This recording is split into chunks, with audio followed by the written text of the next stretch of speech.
In a typical Korean high school, a bully winds up a massive punch, aiming straight for a helpless kid with glasses. This girl nearby tells him to stop beating up Dong-gu, though she seems way more interested in Snapchatting a selfie and recording the drama on her phone. A guy in blue calls out to the main boss, asking if he heard the news about Sung Kyung. Apparently that sophomore gang leader got absolutely destroyed by the new transfer student right in front of his boys in the cafeteria. This guy talking is Cheol, the rank 2 fighter from Sumo High. The boss brushes it off, joking that the cafeteria pork must have been legendary for the new kid to cause such a massive scene. Meet Kang-wook, the absolute rank 1 powerhouse of Sumo High. Suddenly, a girl asks him to look into her camera, demanding he hide his cigarette. It is the same girl from before, and she starts introducing him online as the infamous apex predator of Sumo High. She is clearly vlogging. Annoyed, Kang-wook barks, asking what the hell she is doing. The girl snaps back, warning him to watch his mouth on camera. Right in the middle of this classroom, brutal bullying is just another Tuesday. Cheol turns back to the boss, asking what their next move is regarding this mysterious transfer student. Meanwhile, the classroom bully demands that the glasses kid bring him 300,000 won by tomorrow morning, roughly $200, if he wants the beatings to stop. Kang-wook tells his lackey not to interfere with the extortion. That is just how the food chain works. Instead, they plan to corner the transfer student after school and teach him a lesson. Right on cue, the door swings open. A voice demands to know who the boss of this school is, tracking him to this exact classroom. Enter our protagonist. Just by walking through the door, his effortless looks have every girl in the room instantly blushing.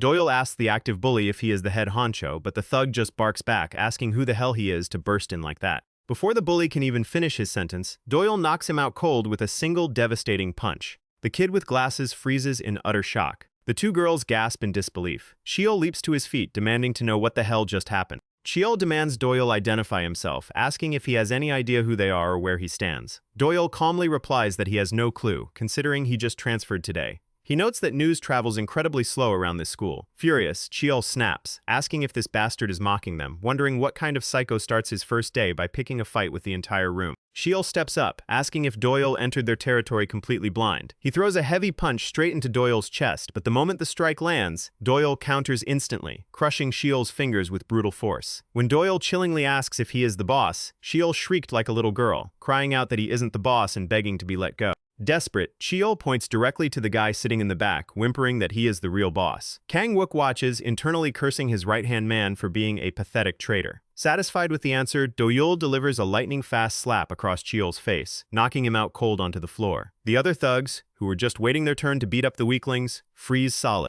Doyul turns his gaze to the back. So, you are the kingpin around here, huh? Visibly irritated, Kang-wook asks if he is completely insane, calling him a pathetic loser. In a flash, Doyul cracks him right across the face. Kang-wook absorbs the blow without falling, his rage exploding as he roars about the disrespect of attacking him while he is seated. Doyul casually retorts that if he was sitting, he should have known to stand up in his presence. Doyul follows up with an even heavier strike that fractures the boss's composure. Since the giant stays on his feet, Doyul buries a final, decisive fist right into his jaw. The sheer speed of the beating leaves the entire room completely disoriented. The three victims in the corner watch in sheer awe, and for some bizarre reason, one onlooker actually blushes at how cool Doyul looks. Just like that, the undisputed King Kang-wook is utterly humiliated. The former boss is left on his knees. On his very first day, Doyul has successfully conquered Sumo High. As Doyul turns to leave, he tells Kang-wook not to hold a grudge, adding with a smirk that if he does, he is welcome to come look for him. The glasses kid is paralyzed with shock, while the vlogging girl swoons, calling Doyul absolutely gorgeous.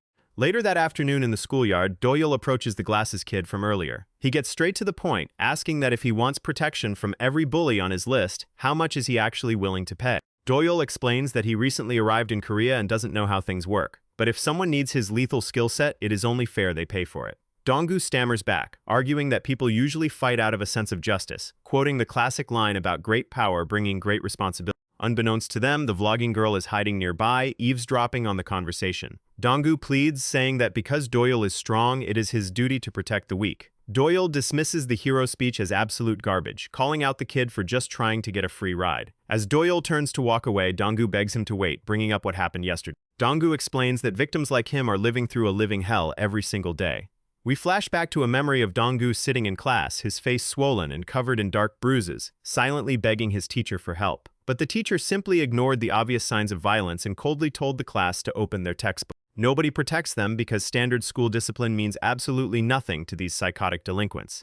Dong-gu describes feeling like he was wandering through a pitch-black abyss with no escape. But yesterday, Doyul's overwhelming power shattered that darkness like a beacon of hope. Donggu's eyes well up with tears as he pours his heart out, begging the powerful fighter to be their savior. But Doyul remains cold, telling him to get lost. He understands the struggle completely, but he needs cold, hard cash. He has his own survival to worry about. Hearing that, Donggu looks at him with sudden resentment. It feels like every single person in his life, from the bullies to this new savior, is just demanding cash. Furious, he shouts, asking why a high school student could possibly need money that desperately. Doyul locks eyes with him and calmly asks if he has ever heard of professional hitmen, leaving Donggu completely speechless. Confused by the sudden mention of killers, Donggu listens in shock as Doyul drops a bomb. His father is actually the supreme leader of Black Hat, the world's deadliest underground assassination syndicate. Doyul was literally raised in the shadows of that criminal empire. Donggu's brain short-circuits, literally picturing a giant black top hat over a criminal's face. Doyul explains that his parents went through a brutal split.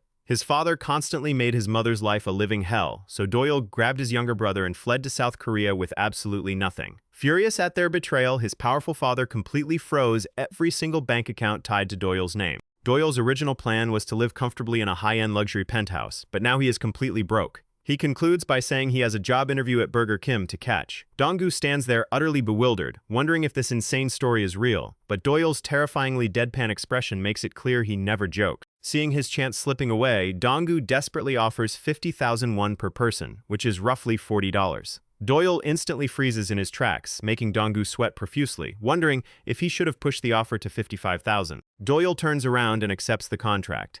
Bathed in the dramatic golden light of the sunset, he looks like an absolute main character, causing the stalker girl to fall completely head over heels as she records the moment. Meanwhile, that night, word spreads through the underworld like wildfire about Kang-wook's total defeat. Delinquents are whispering in disbelief that a single transfer student took down their top 3 guys. Over at Sumo High, the corrupt judo club captain, Ju Jian, is panicking that their lucrative extortion ring is about to crash. Shoving a slice of pizza into his mouth, his twin brother curses the 3 top fighters for losing so pathetically. This angry twin is Ju Dong, the co-captain of the judo club. Right outside their window, Doyul is standing alongside Donggu, who is wearing a bizarre horse mask for a disguise while trying to pull the protagonist into the shadow. Donggu warns him that these guys are psychotic and operate on an entirely different level than Kang-wook. He reveals that Kang-wook was just a figurehead boss used as a shield, while these judo twins are the true puppet masters ruling Sumo High from the shadow. To protect their athletic careers and keep their records clean, the twins forced Kang-wook to collect the protection money. Whenever the cash came up short, they would brutally beat Kang-wook behind closed doors, though the ordinary students ultimately paid the price. Doyul notes that all he needs to do is crush them to fulfill his end of the bargain. Meanwhile, Mina is nearby replaying her secret recording of Doyul, obsessed with both his looks and his deep voice. Ju Dong tries to hit on her, but Mina utterly rejects him, telling him he doesn't stand a chance unless he honors his promise to quit smoking. Without warning, Doyul charges directly into the group. The moment Ju Dong looks away, Doyul delivers a devastating flying knee straight to his jaw. His drink explodes into the air as his body crashes backward. Mina screams in absolute shock, stunned to see her crush in action. Ju Dong is knocked out instantly, left foaming at the mouth on the concrete. Ju Jaeon roars in anger, demanding to know who this kid is, though he is secretly infuriated by how handsome Doyul is. He vows to kill him, but Doyul completely ignores him, staring past him at something else. Ju Jaeon smirks, thinking it is a fatal opening, but it turns out Doyul's gaze was a deliberate, high-level distraction. This series is a brutal tale of pure dominance, heavy impacts, and overwhelming strength. Mina looks like she is about to faint from the sheer hotness of the scene, prompting Sol to ask if she always gets dizzy around attractive guys. Blushing furiously, Mina swoons over how insanely attractive Doyul is. Just like that, Doyul secures another 100,000 won. The next morning, Donggu starts distributing ridiculous propaganda flyers all over the campus. They feature a heavily edited image of Doyul standing over the defeated judo twins, declaring him the ultimate punisher of evil. Donggu even imagines Doyul wearing a royal cape and crown, carried triumphantly by the student body. Doyul asks if this circus is truly necessary. Donggu passionately responds that it is vital. While the main bosses have fallen, their vicious underlings are still lurking in the corridors, terrorizing classrooms. They need to establish total psychological dominance and show everyone exactly what happens to bullies now. Doyul is now the undisputed king of the school, cementing his status as an absolute icon. He doesn't care about the fame as long as the cash keeps flowing, but he confronts Donggu about the payout. He demands to know why he only received 100,000 won when he took down 4 thugs yesterday, including those corrupt judo lackeys. He insists they should be counted as extra target. Nervous, Donggu stammers that the contract only specified the 2 main twins. Doyul tells him to stop playing games and cough up another 100,000 won, noting that since Donggu comes from a wealthy family, 200,000 won is pocket change. Donggu freezes in his tracks, shocked, and asks how Doyul found out about his family's wealth, wondering if he was targeted from the very beginning. In reality, Doyul had simply asked Donggu's friends earlier why they hung around him, wondering if it was just for his money. They confirmed his family was loaded but insisted they were genuine friends. Since the entire school already knew about Donggu's background, Doyul didn't need any secret intel. Doyul demands he stop overthinking and pay up immediately. Donggu smiles in relief and happily hands over the cash. Meanwhile, back in class, Mina's staring intensely at one of the Doyul flyers, completely mesmerized by his flawless profile. Her best friend, Yeyo, applies her makeup while mocking the situation, pointing out that every girl in the hallway is staring at those flyers for the exact same reason. Mina suddenly leaps out of her chair, furiously calling a group of nearby girls homewreckers for daring to look at a picture of her self-proclaimed husband. The entire classroom is practically overflowing with a collective romantic aura as every girl swoons over Doyul. Consumed by jealousy, Mina loses her mind, screaming at them to put the flyers down immediately before she snaps. She aggressively tears the flyers out of their hands, declaring that Doyul belongs entirely to her and threatening to end anyone who disagrees. She even targets girls who don't even have a flyer just to establish dominance. Talk about a chaotic, possessive female lead. Suddenly, Yeyo interrupts the madness, pointing out that Mina's phone is ringing off the hook again. Mina checks her screen to find a text from a notorious delinquent named Hongo, whom she openly despises as a total creep. The text warns her that if she keeps ghosting him, he is going to brutally beat every single student at Sumo High. Mina freezes, her expression darkening. Cut to a desolate area beneath a highway bridge, where the terrifying Hongo is seen pinning a bleeding student to the dirt. Unbeknownst to the thug, Doyul and Donggu are watching the scene unfold from the shadows. Donggu whispers that this psycho is known as the undisputed king of South Seoul. He is a direct underling of the infamous supreme leader Biji Cheol from Ilgyon High, and a high-ranking executive in the legendary 12 Nations Alliance. When Doyul asks what the 12 Nations actually is, Donggu promises to explain the underworld politics later. For now, their sole target is Hongo. Donggu warns that he is a monster who cannot be underestimated, being a 3-time amateur boxing champion with superhuman physical instincts. Even the powerhouse judo twins were completely dismantled when they tried to fight him together. Doyul casually shrugs, noting that he crushed those twins effortlessly too. Donggu begs him to take this seriously, explaining that Hongo's true horror lies in his sheer sadism. Once he locks onto a target, he will relentlessly stalk and torture them until they are driven to the brink of despair. When this guy snaps, he becomes a completely unhinged animal. Believing the enemy is too dangerous, Donggu stays behind to serve as a lookout, ready to dial the police the second things go south. He turns to tell Doyul to use extreme caution, only to realize the protagonist has already walked right into the open to initiate the beatdown.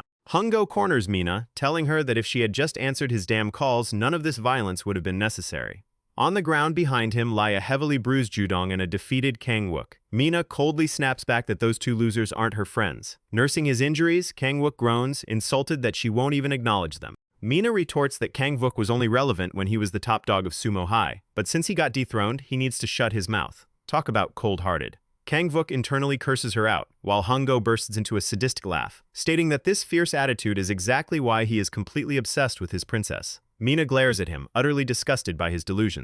Hongo claps his hands together with a sickening grin, mocking the idea of begging her.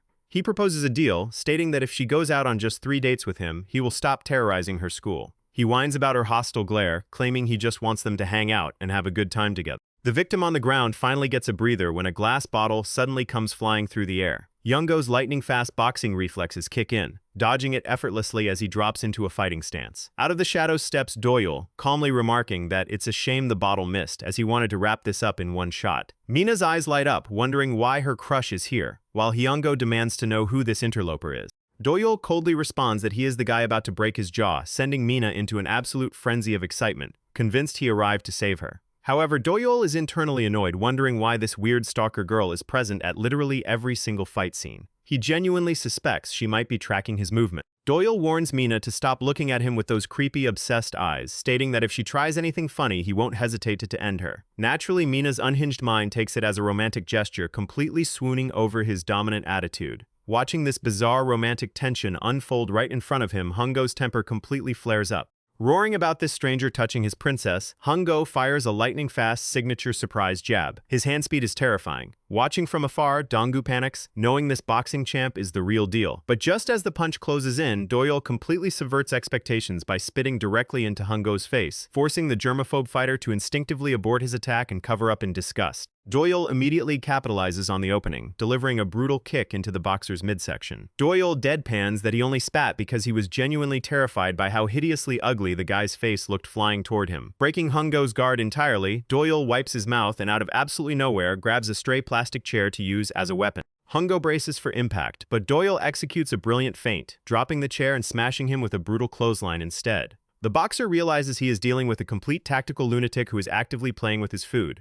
Hungo unleashes a desperate barrage of heavy punches, but Doyul sways flawlessly from side to side, dodging every single strike with terrifying ease. Kang-wook watches the exchange, whispering that the moment Doyul slips up and takes one of those boxing counters, it's all over. But Doyul isn't worried at all. He's slipping under a hook and buries a monstrous body blow straight into Hungo's ribs. The boxer gasps, feeling his ribs fracture instantly, while Doyul coldly whispers that the real breaking is just getting started. Doyul grabs the plastic chair and smashes it directly into the opposite side of Hungo's torso. The devastating impact shatters his remaining ribs, completely robbing him of oxygen. The fearsome king of South Seoul collapses heavily onto his knees before Doyul. His own gang members watch in absolute paralyzed horror as their legendary leader is dismantled without Doyul even breaking a sweat. Watching from his hiding spot, Dong-gu celebrates their total victory. He had internally drafted a whole heroic speech about justice and punishing bullies for Doyul to deliver, but the protagonist clearly has zero interest in playing the righteous super. Instead, Doyul delivers a chilling underworld warning to the remaining thugs, stating that if they ever cross his path or continue their extortion racket, he will personally tear their lives to pieces. Lean against the wall, Mina watches him walk away, completely captivated by his brutal, uncompromising dominance.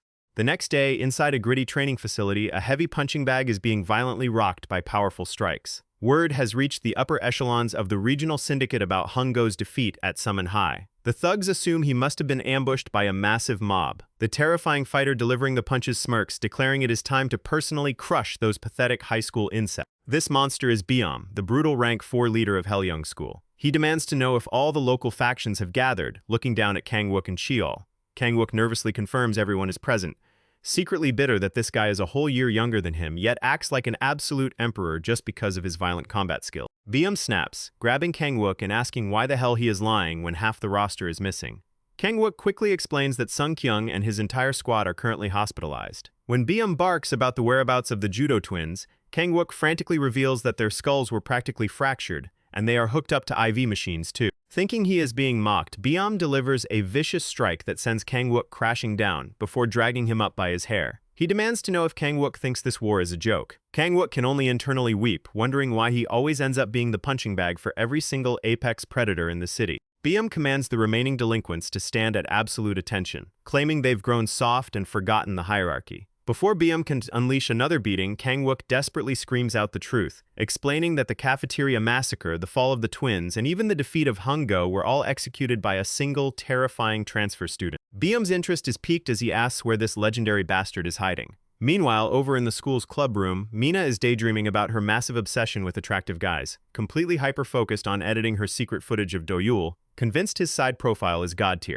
She replays a clip where Doyul caught her recording and threatened to end her life in an alleyway if she kept stalking him. To any normal person, it's a death threat, but to Mina, it's the peak of romance. Suddenly, the teacher announces sign-ups for the prestigious film club, and Mina and Yeol instantly scream out their names to register. Seeing the massive line, the teacher notes the film club is heavily overbooked. Mina glares at the other girls, furious that these random casuals are trying to infiltrate her club. She fantasizes about using the club room for private romantic dates with Doyul, imagining him stroking her hair and whispering sweet nothings. For Mina, securing this club room is the ultimate goal for her romantic schemes. Meanwhile, Doyul is casually sipping a juice box, telling Dong-gu that they need to track down the background of that unhinged girl who keeps tracking him with that terrifying look in her eyes. Dong-gu identifies her as Mina. Doyul narrows his eyes, wondering if she is a deep-cover operative trained by Black Hat, sent by his father to monitor his exile. Shaking off the thought, Dong-gu asks Doyul which club he signed up for, and Doyul deadpans that he joined the anime club, completely surprising him. Dong-gu suddenly gets protective, claiming the anime club is a sacred sanctuary reserved strictly for true otakus.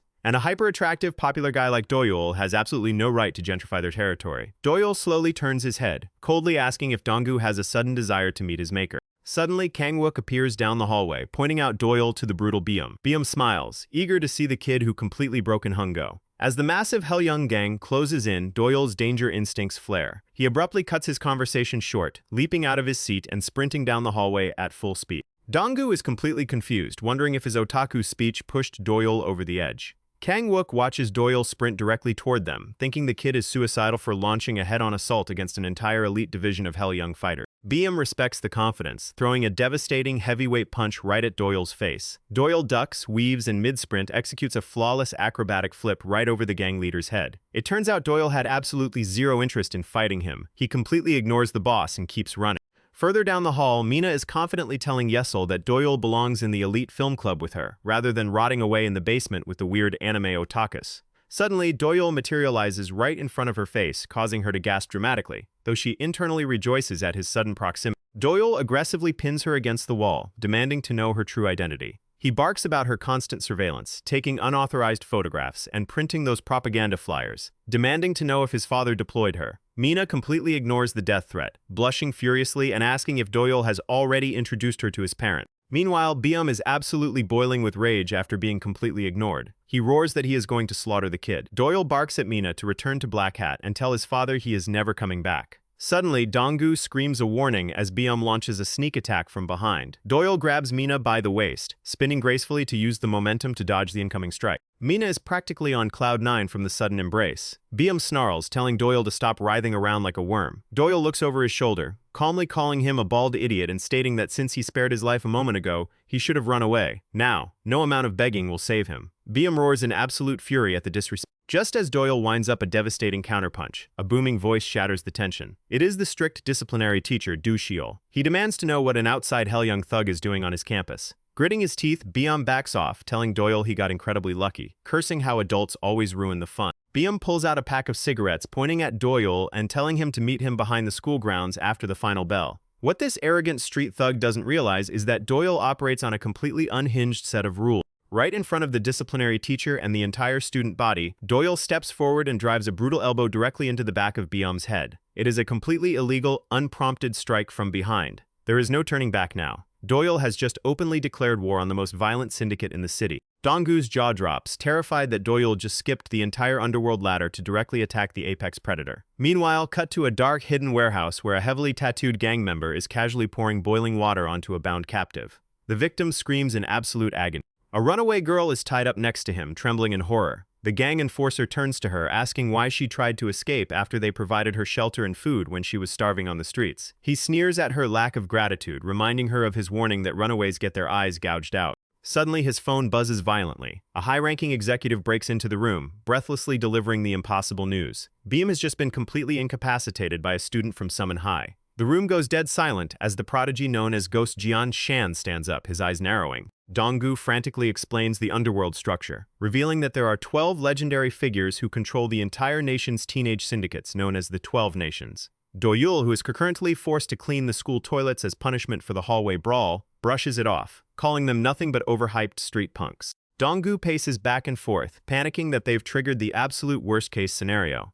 By crippling a high-ranking member of the 12 Nations, they have ensured that the entire violent vanguard of Iljeon High is going to hunt them down. This wasn't part of the plan at all. Donggu warns that these guys are sadistic monsters. Doyul stops scrubbing, looking back coldly to ask if these punks have ever actually severed limbs or executed targets before lecturing him on true cruelty. He reminds Donggu that he only took the job for the cash, but he is officially sick of the high school drama and tells him the contract is over. Doyul announces he will find a normal part-time job instead. Desperate, Donggu promises to double the payout, offering hazard pay to keep his protection active. But Doyul locks his eyes onto him with a terrifying glare, telling him to get out of his sight immediately. Walking home downcast, Donggu remembers the sheer terror of his old life. Suddenly, a familiar bully spots him, but the moment the thug remembers the flyers of the unstoppable Doyul, he completely chickens out and apologizes to Donggu. Donggu realizes that these past few days of safety were the best of his life. For the first time in years, he could walk down the street without checking his shoulder, and his school uniform wasn't soaked in his own blood.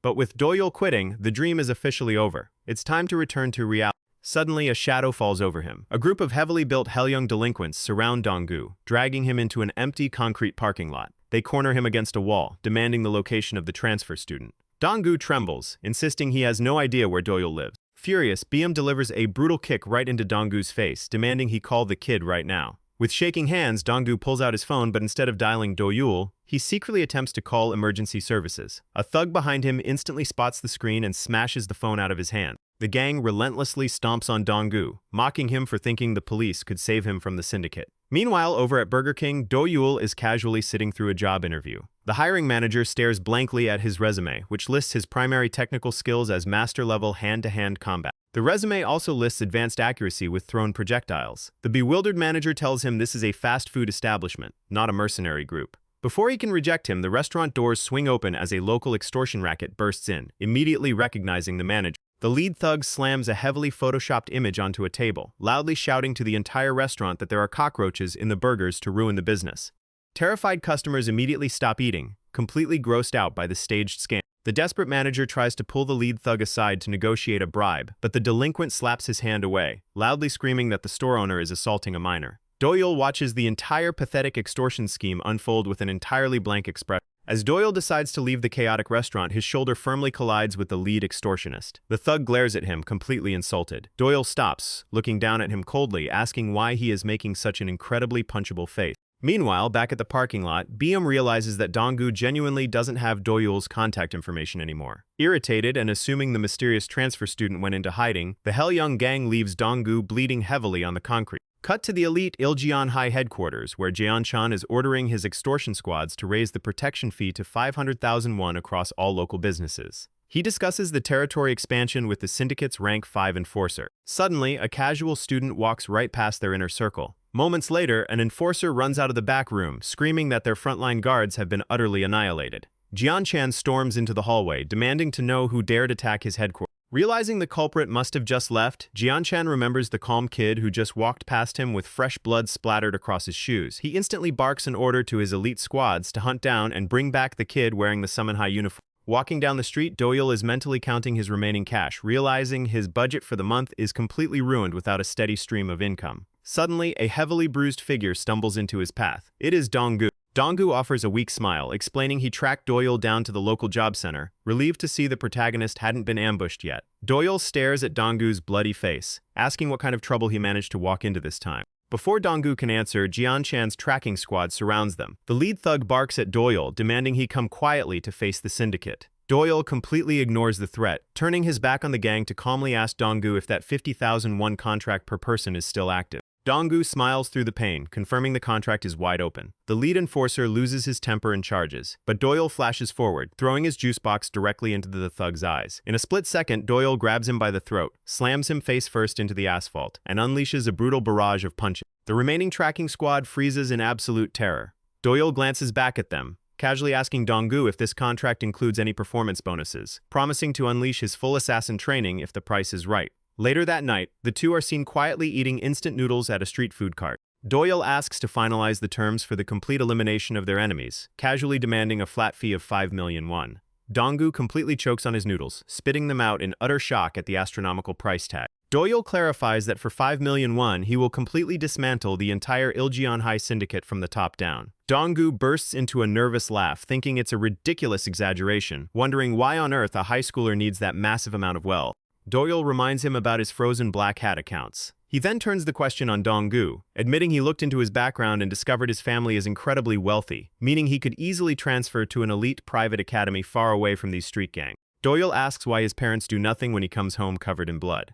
Dong-gu quietly confesses that his parents are permanently stationed overseas. Doyul sighs, telling him that if he keeps taking beatings while smiling like a helpless idiot, the world will always treat him like prey. Thanking him for the meal, Doyul walks away into the night. Dong-gu watches him leave, feeling a strange surge of hope. Suddenly, Mina teleports out of nowhere right next to Dong-gu, gushing to Yeol about how encountering Doyul at this exact hour must be a definitive sign of cosmic destiny. Meanwhile, back at the Iljeon base, Jeon-chan is looking at his broken enforcers on the floor. Stomping his foot in rage, he demands they force Kang-wook to set up an immediate meeting with the Sumo High transfer student. Kang-wook is currently hiding out in a bathroom stall, desperately weeping and wondering why he is caught in the crossfire of the city's most notorious criminal institution, Iljeon High, which completely rules the southwestern district.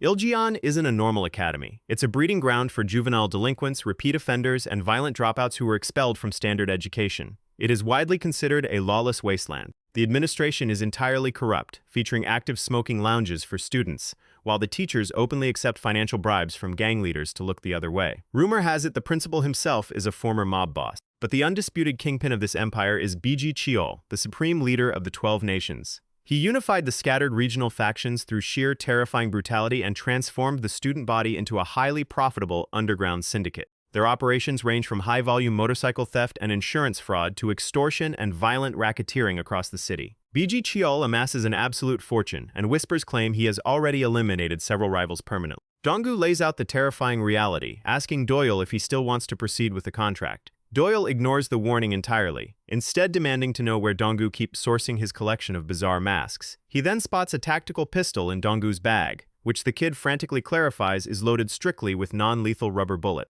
Doyul takes the weapon, reminding Dong-gu that he better have his 5 million won ready once the job is complete. Dong-gu suddenly hesitates, pleading with Doyul to turn back, pointing out that the syndicate completely controls the local police through bribery, meaning no help is coming. A lawless environment suits Doyul perfectly. He walks right through the front gates of Yeyo High, kicking open the first door and casually asking a random thug if he is Biji Cheol. Dong-gu panics, whispering that the supreme boss wouldn't be sitting in a low-level lounge. The two enforcers inside spot their Sumo High uniforms and laugh, assuming these kids have a literal death wish. Without a word, Doyul raises the pistol and fires a rubber bullet point blank, sending the thug into absolute terror as he mistakes it for a real firearm. Doyul instantly drops the second enforcer with a brutal sweep kick, pinning him down and firing a non-lethal round into his thigh before pistol whipping him unconscious. He stands over them, telling the survivors to inform Biji Cheol that his executioner has arrived. Meanwhile, the Helyoung Beums is nursing his injuries, nursing a carton of milk while his head still rings from Doyul's illegal strike. He grumbles that the transfer student is incredibly lucky it's a mandatory syndicate payment day. Otherwise, he would have hunted him down already. Suddenly, a panicked scout bursts into the room, screaming about an emergency. Beum asks if Biji Cheol has arrived early, but the scout breathlessly yells that the psychotic Sumo High kid is currently raiding their building solo. In another wing of the school, Jeon-chan is brutally beating information out of Kangwook when his phone rings, alerting him to the intruder. Meanwhile, Doyul is casually clearing entire floors, dropping every delinquent in sight. He kicks open a door and asks two terrified schoolgirls if either of them is Biji Cheol, prompting Dong-gu to scream that the supreme leader is obviously a man. Suddenly, a carton of strawberry milk flies past Doyul's face. Beum steps into the corridor, roaring at Doyul for daring to breach the tiger's den alone. When Doyul raises his gun to reload, the entire crowd of delinquents hits the deck in pure terror, completely unaware that Doyul has actually run out of rubber bullets. Seeing the reload pause, Beum lunges forward with a heavy strike. Doyul reaches deep into his pocket as if pulling out a concealed weapon, forcing Beum to instinctively hesitate and block. It is a complete tactical feint. Doyul smirks, wondering how these street punks fall for the exact same trick every single time. Down in the faculty room, a newly hired female teacher hears the echoes of violence and frantically suggests calling the authorities. A veteran teacher calmly sips his coffee, telling her to relax because gang wars are routine here and the local precinct won't bother showing up for hours anyway. He reminds her of the principal's golden rule: never get involved in student business. The veteran notes that the school hasn't seen this much action since Biji Cheol forcefully unified the territory. Meanwhile, over in the campus gym, thugs are watching in awe as a massive figure effortlessly bench presses 200 kilograms like it's absolutely nothing. The massive individual re-racks the heavy barbell and demands to know why they are interrupting his workout. A scout frantically relays the emergency mandate. All top-tier executives must assemble immediately to neutralize a high-level infiltrator. This juggernaut is Jinju, the absolute rank 3 executive of the Alliance. We flash back into Beum's childhood, where coaches and mentors praised him as a once-in-a-generation brawling prodigy. Even as a middle schooler, he routinely pulverized full-grown men with absolute ease. He genuinely believed his lethal fists were a divine gift, marking him as a chosen ruler of the street. He established absolute dominance across multiple districts, utterly despising anyone he deemed weak. Beum operated on pure Darwinism, convinced the inferior masses existed solely to be crushed under his heel while he ruled from the absolute apex of the underworld food chain. But that absolute confidence shatters in reality. No matter how much velocity or rage Beum puts into his punches, they fail to graze Doyul's skin. Doyul effortlessly deflects a wild hook with a broken broom handle, mockingly asking the gang boss if his brain has failed to comprehend that they exist in entirely different dimensions of combat. Doyul delivers a devastating, lightning-fast uppercut straight to Beum's jaw, lifting the giant off his feet and crashing him into the floorboards. Gritting his teeth, Beum panics, unable to fathom where this absolute anomaly of a fighter came from, especially since the kid is mixing lethal street tactics with professional execution. Beum barely rolls out of the way as Doyul unleashes a soccer kick intended to crush his skull. Doyul praises his survival instincts but coldly clarifies his objective isn't assassination today. He simply plans to leave him permanently crippled. He reminds the boss that once a contract is signed, begging is completely useless. Doyul prepares to completely crush the leader's legs, warning him he won't be walking for the next year. Beum's mind fractures as his lifetime of arrogance flashes before his eyes. He refuses to accept that an ordinary high school kid is about to permanently end his criminal career right here. Unleashing a desperate, rage-fueled barrage, Beum attempts to overwhelm him. Doyul simply sighs, countering with a combination 3 times faster and heavier. The onlookers watch in complete horror as their legendary rank 4 leader is systematically dismantled, falling to his knees as Doyul asks him why he ever thought a standard high school bully could stand against a professional killer. Desperate and humiliated, Biam screams at his underlings to swarm Doyul and hold him down, but his frantic orders fall on completely deaf ears. The remaining hell-young delinquents are so thoroughly traumatized by Doy's demonic strength that they refuse to take a single step forward. Meanwhile, Jianchan is stalking outside the Sumo High gates, furious that none of his frontline enforcers are answering his calls. Suddenly, the strict disciplinary teacher Du Xiao intercepts his squad, loudly demanding to know why outside thugs are loitering around his academy and promising to call the authorities. Jianchan pauses for a brief second, initially trying to ignore the old man. But as the teacher aggressively steps into his path, Jianchan's eyes go completely dead. Without a shred of hesitation, the young prodigy flashes a concealed knife from his sleeve and steps directly into the teacher's guard. He drives the blade deep into the teacher's midsection, whispering that the old bastard should have checked the hierarchy before playing hero. Jianchan stabs him repeatedly right in broad daylight, in front of horrified student onlookers, calmly asking the bleeding man if he has a desire to die today. He callously spits on the collapsing educator, cleans the bloody knife, and forces it into the hands of a low-level lackey, ordering him to take the absolute blame for the assault. Jianchan commands the trembling lackey to march directly to the local precinct, turn himself in, and claim sole responsibility, noting that since he is a minor, he will only serve a brief 2-year juvenile sentence anyway. Cut to a local hospital room, where Biam's leg is encased in a massive orthopedic cast. The attending physician sighs, warning the young thug that if he doesn't take his physical therapy seriously, the catastrophic joint damage will leave him confined to a wheelchair for the rest of his life. Biam merely chuckles in a dark corner of the campus, entirely unbothered by his injuries. Doyul stands over him, asking if he wants his wrist snapped next to match his leg. Biam smirks, whispering that Doyul has absolutely no idea what kind of apocalyptic wrath he has brought down upon himself, warning him about Biji Cheol. Doyul tells him he doesn't care about the name, demanding the exact coordinates of this supreme leader. Before Biam can answer, a massive shadow looms over the corridor. A devastating, heavyweight kick suddenly flies out of nowhere, striking Doyul straight in the jaw. Donggu screams in absolute terror as the legendary rank 3 titan Jinju steps into the light. Although the massive kick landed with crushing force, Doyul's elite instincts allowed him to narrowly bring up a cross-arm block, absorbing the impact though the sheer power rattled his bone. Doyul shakes off the numbness and asks if this giant is Biji Cheol. The muscular titan rips his shirt off, flexing his insane physique and claiming the title. Meanwhile, cut across the country to a torrential downpour in Busan, where several high-level gang executives are seen hanging unconscious and covered in blood from a warehouse ceiling. These are the elite enforcers of the southern Namburam faction, completely neutralized. Standing in the center of the carnage is the real Biji Cheol, holding a phone to his ear while his elite guard awaits his command. He repeats the name Kim Doyul with a chilling, sadistic smile. Back at the school, Doyul's battle against the rank 3 giant takes a completely chaotic turn. Doyul pulls a chemical cleaning spray from a nearby maintenance cart, blasting Jinju straight in the eyes. As the giant screams from the burning liquid, Doyul whips him relentlessly with a heavy wet towel. The surrounding delinquents can't believe their eyes as a high school kid dismantles an absolute behemoth using nothing but janitorial equipment. Jinju roars in pure rage, begging the kid to stop fighting like a coward and face him like a man, but Doyul's evasive footwork makes him impossible to track.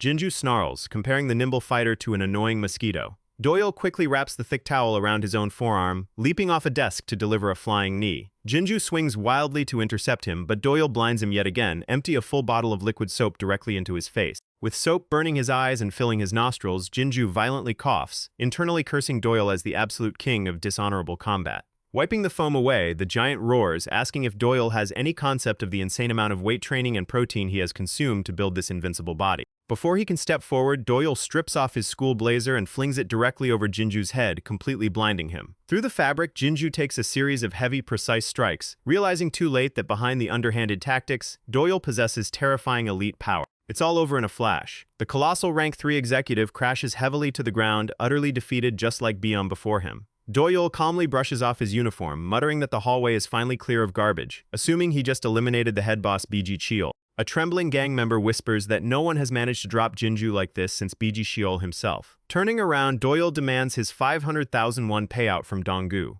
Donggu panics, screaming that this giant was definitely not the supreme leader. Doyul raises his gun in annoyance, noting the guy literally claimed to be the boss. The storm rolling into Seoul matches the exploding tension as Jeonchan discovers the absolute annihilation of their elite fighters, his rage triggering a violent migraine. By Saturday afternoon, inside the quiet sanctuary of the anime club, Donggu's friends frantically break the news about the stabbing of Du Xiol.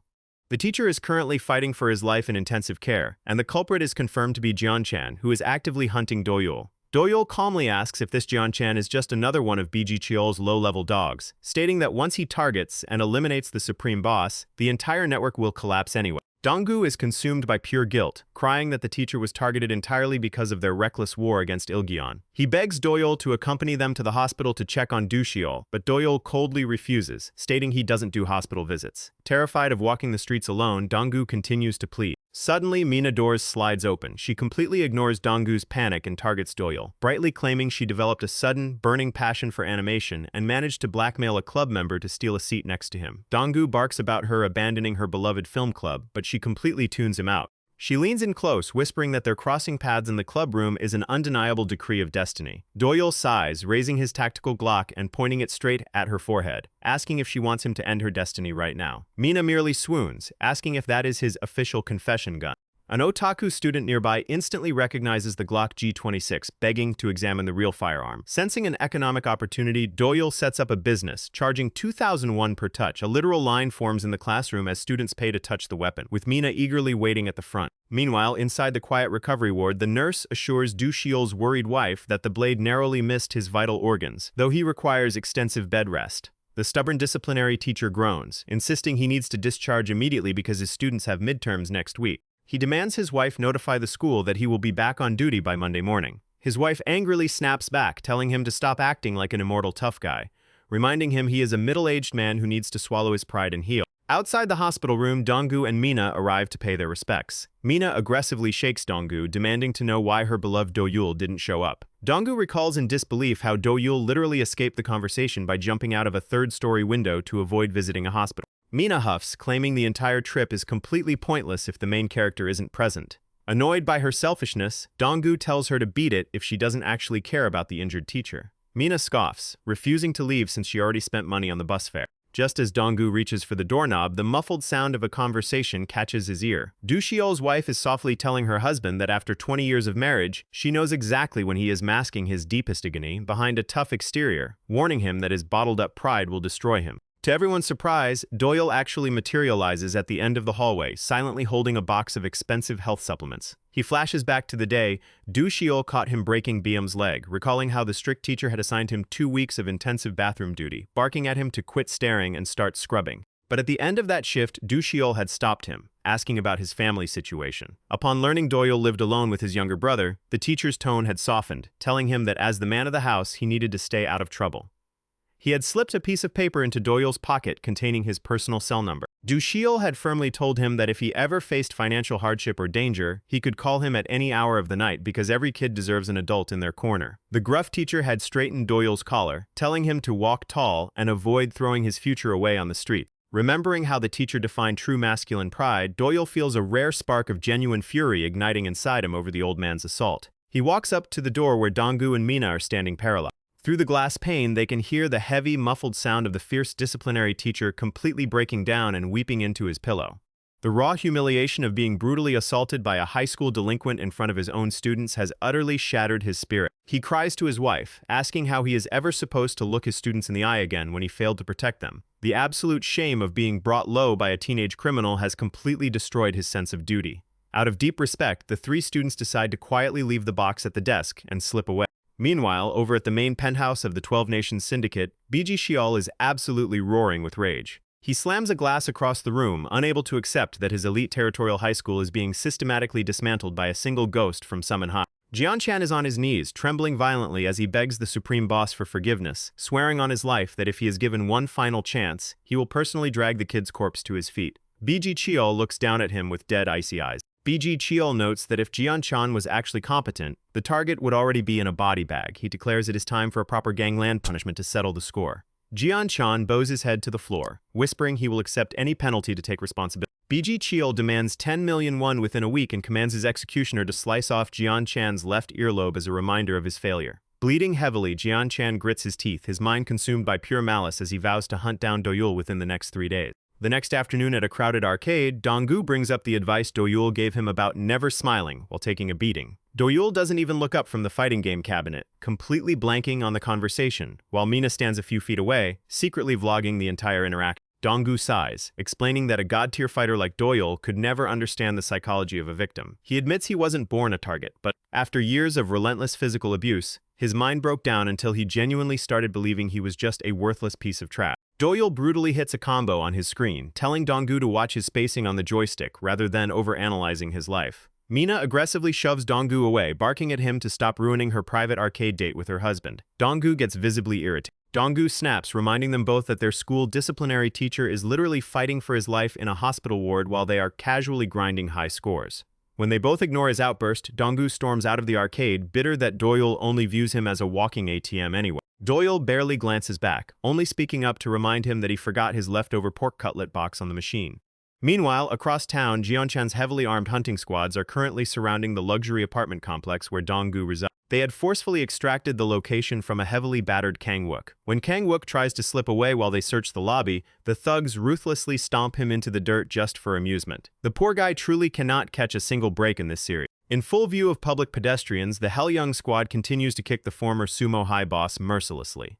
Onlookers quickly avert their eyes, completely terrified of the syndicate's matching jackets. The lead enforcer barks at the crowd to keep moving if they don't want to get knifed. The lead thug presses a blade against Kang-wook's cheek, giving him exactly 60 minutes to deliver the Summon High transfer student, or his life is forfeit. Kang-wook internally panics, weeping over the sheer injustice of the situation while wondering why nobody in this city calls the authorities. Right then, Dong-gu steps out of the local convenience store, freezing in horror as he spots the gang. He tries to casually turn around and blend into the background, but Kang-wook instantly points at him, screaming that the kid is Doyul's personal billionaire lackey. The thugs swarm Dong-gu within seconds, dragging him down. Despite taking a brutal beating that leaves him drifting out of consciousness, Dong-gu clenches his jaw and refuses to utter a single word about Doyul. Jeonchan slowly steps out of an SUV, sighing about how pathetic weaklings always love to make their own executions unnecessarily complicated. He flips open a switchblade right in front of Dong-gu's eyes, the flashing steel instantly triggering the kid's memories of their hospitalized disciplinary teacher. Jeonchan whispers that all he needs to do is dial Doyul's number to secure his freedom, noting that the transfer student will inevitably show up anyway.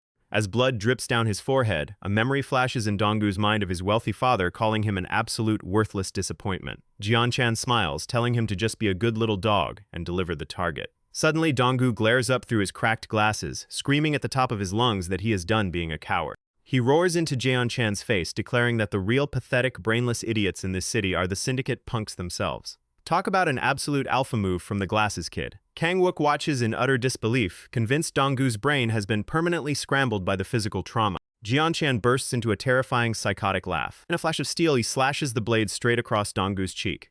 As Dong-gu screams out in agonizing pain, Jeonchan forcefully covers his mouth, whispering that the kid needs a harsh lesson in basic hierarchy before he acts tough. He demands Dong-gu hit his knees immediately. But instead of breaking, Dong-gu remembers Doyul's harsh lecture about how smiling through oppression makes you look like a clown. Summoning every ounce of adrenaline in his body, Dong-gu reaches up and violently clamps his hand around Jeonchan's wrist. Amused by the sudden resistance, Jeonchan unleashes a brutal combination that forces Dong-gu to drop his hand. Kang-wook cowers, mentally screaming at the kid to just submit before he gets completely murdered. After a relentless assault, Dong-gu finally collapses onto the pavement, completely unconscious. Jeonchan spits on him, telling his underlings to wake him up when the target arrives. Miraculously, Dong-gu forces his eyes open, coughing up blood as he tells the prodigy to go straight to hell. He gasps out that if he backs down now, he will live the rest of his life in absolute regret, just like their broken teacher. He looks up at the entire Hellyoung assembly, declaring that the broken ones are the criminals who rely on violence, loudly asking why society labels the victims as the fool. Kang-wook internally begs the kid to shut his mouth before they get executed on the spot. But Dong-gu's spirit is completely unyielding now. He screams that if these parasite syndicates were wiped off the streets, the world would be perfect, calling them the ultimate trash of society. Jeonchan's clinical composure completely shatters. Blinded by absolute rage, he raises his blade over the helpless student, screaming at him to shut his mouth. He snaps, wondering if this glasses kid has a literal mental illness to be acting this suicide. He decides to gouge out one of Dong-gu's eyes to permanently silence him. But just as the knife descends, a cold, familiar voice pierces the alleyway. Doyul steps into view, holding a grocery bag, calmly asking Dong-gu why he is slacking off instead of sourcing the tactical rubber ammunition he requested. The Hellyoung guards instantly freeze in recognition. An enforcer screams that this is the legendary killer from Burger Kim, the unstoppable Doyul. Doyul walks past them, his eyes dropping to Dong-gu's smashed smartphone on the ground. He looks up, locking his deadpan gaze directly onto Jeonchan, coldly asking if he was the one responsible for ruining his asset. Doyul notices his grocery bag was knocked over during the commotion, his face darkening significantly. Jian-chan recovers his sinister composure, bursting into a manic laugh as he celebrates finally facing the phantom that has been terrorizing his syndicate, declaring he is ecstatic to meet him. In a literal blink of an eye, Doyul closes the distance, delivering a devastating high-velocity strike straight into Jian-chan's core. He chillingly whispers that he will never forgive anyone who ruins his dinner. We flash back to the infamous Salimdung incident, where a ruthless gang of runaway juveniles completely seized control of the district's underworld. These guys expanded their territory by using girls their own age to blackmail the police, morphing into a ruthless new breed of runaway kid gangs. Even the local precinct hesitated to step in, preferring to turn a blind eye rather than deal with them. But shortly after forming, they crossed paths with the wrong person and were completely annihilated. The entire purge went down right on the birthday of Cheol, the gang leader. All 21 members had gathered for a massive celebration, only to end up brutally hospitalized and left on the brink of death. The monster behind it was a mere 13-year-old boy named Sim Jian-chan. It sounds completely unbelievable. A 13-year-old kid single-handedly dismantled enemies twice his size and twice his age. These tags weren't ordinary thugs, they were an organized syndicate that even the cops left completely untouched. After that night, his legendary reputation echoed across southern Seoul, and the northern districts soon dubbed him Ghost Jian-chan. Yet right now, that very same myth was getting absolutely pulverized, unable to land a single counterpunch. Desperate, Jian-chan demanded to know who he was, where he came from, or if he had somehow drugged him, screaming that an ordinary bastard like him could never defeat a legend. Doyul effortlessly danced around the flashing blade, driving Jian-chan to total madness as every slash met empty air. Doyul then targeted his jaw with a strike so explicit that Jian-chan tracked it perfectly, yet his body simply could not dodge. Jian-chan screamed again, asking what kind of trick this was and questioning if his own conditioning was failing. Suddenly, his ribs snapped. Doyul calmly looked down, asking why he was blaming a superior opponent for his own pathetic weakness. He mocked Jian-chan for losing his mind over a reality check, telling him that his arrogance stemmed from never being beaten down properly, inviting him closer to receive a final lesson. Jian-chan charged blindly, his panic peaking as Doyul dismantled him with casual precision. It felt like standing before a gun at point-blank range, seeing the bullet coming but knowing escape is completely impossible. Doyul mused that this district was a hidden gem, pleasantly surprised that his opponent was still breathing when everyone else was already unconscious on the pavement. Jian-chan was barely holding on to reality. Taunting him, Doyul smiled, glad he could drag the beating out a bit longer. Nearby, Kang-wook called him an absolute lunatic for throwing down over a pathetic loser while Dong-gu watched in awe. Doyul challenged the remaining thugs, asking which limb they wanted broken first, threatening to choose for them if they stayed silent. Doyul unleashed a terrifying, murderous aura, causing Jian-chan to instinctively guard his left arm out of pure, unadulterated terror. Doyul noted his silence and decided he would just shatter his jaw instead. Jian-chan saw the fist coming, but no matter how desperately he tried to raise a defense, he was frozen. Right before impact, Doyul abruptly halted his hand, causing Jian-chan to shriek in absolute horror and collapse to the ground, utterly broken by fear. He had never faced such overwhelming despair and refused to accept that a human could possess this kind of power. He realized that ever since he first saw this guy near Burger King, he was dealing with something entirely non-human. Doyul stared coldly for a second before fracturing his jaw, leaving a terrified Jian-chan to realize this guy was an absolute monster. Doyul continued the brutal orchestration for a few more minutes, delivering the most agonizing moments of Jian-chan's life, before finally stopping to lock eyes with the rest of the crew, signaling their turn had arrived. Over at the Safe House Runaway Sanctuary, several bodies lay painting the floor crimson. Biji Cheol stood over them, mentioning that they had initially made a highly lucrative proposition, but upon arrival, he found their operations severely lacking, prompting him to slice the leader's leg tendons.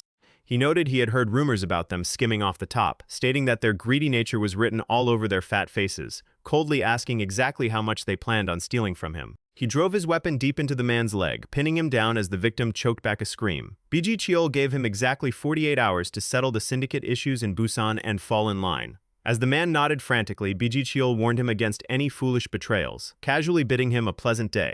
As Biji Cheol walked out, his combat captain, Hook Cheol, hurried over with a phone, stating that Jian-chan had been ringing frantically with an urgent update. Biji Cheol answered, but the freezing voice on the other end didn't belong to his subordinate. It was our protagonist, calmly identifying Biji Cheol. The moment Biji Cheol stepped through the exit, Doyul materialized directly ahead of him, casually stating he heard someone was looking for him. Meanwhile, at a nearby diner, two faculty members from Ilyan School discussed leaking this student incident to the press. The senior teacher scoffed, asking if he still didn't understand the dark reality of Ilyan, noting that the parents couldn't care less. He explained that Iljan is a dumpster school where broken families abandon their youth, a place where students live day-to-day in survival mode, deeply entrenched in criminal underworld ties. Cut back to Doyul, who just launched Biji Cheol's massive, heavily built vanguard straight through the air. Right before crashing violently into the concrete, the giant managed to break his fall and sprang back up, realizing his adversary was no ordinary teenager, recognizing the move as an elite judo throw. Seeing the beast survive, Doyul pressed the offensive, dropping down instantly with absolute composure. Jinju was experiencing the exact same nightmare as Jeon-chan. He could read the trajectory of the oncoming strikes, yet he was completely powerless to stop them. Realizing this monster couldn't be bested by standard striking, Jinju plotted to grapple him, aiming to shift the tide by smashing Doyul's skull into the asphalt.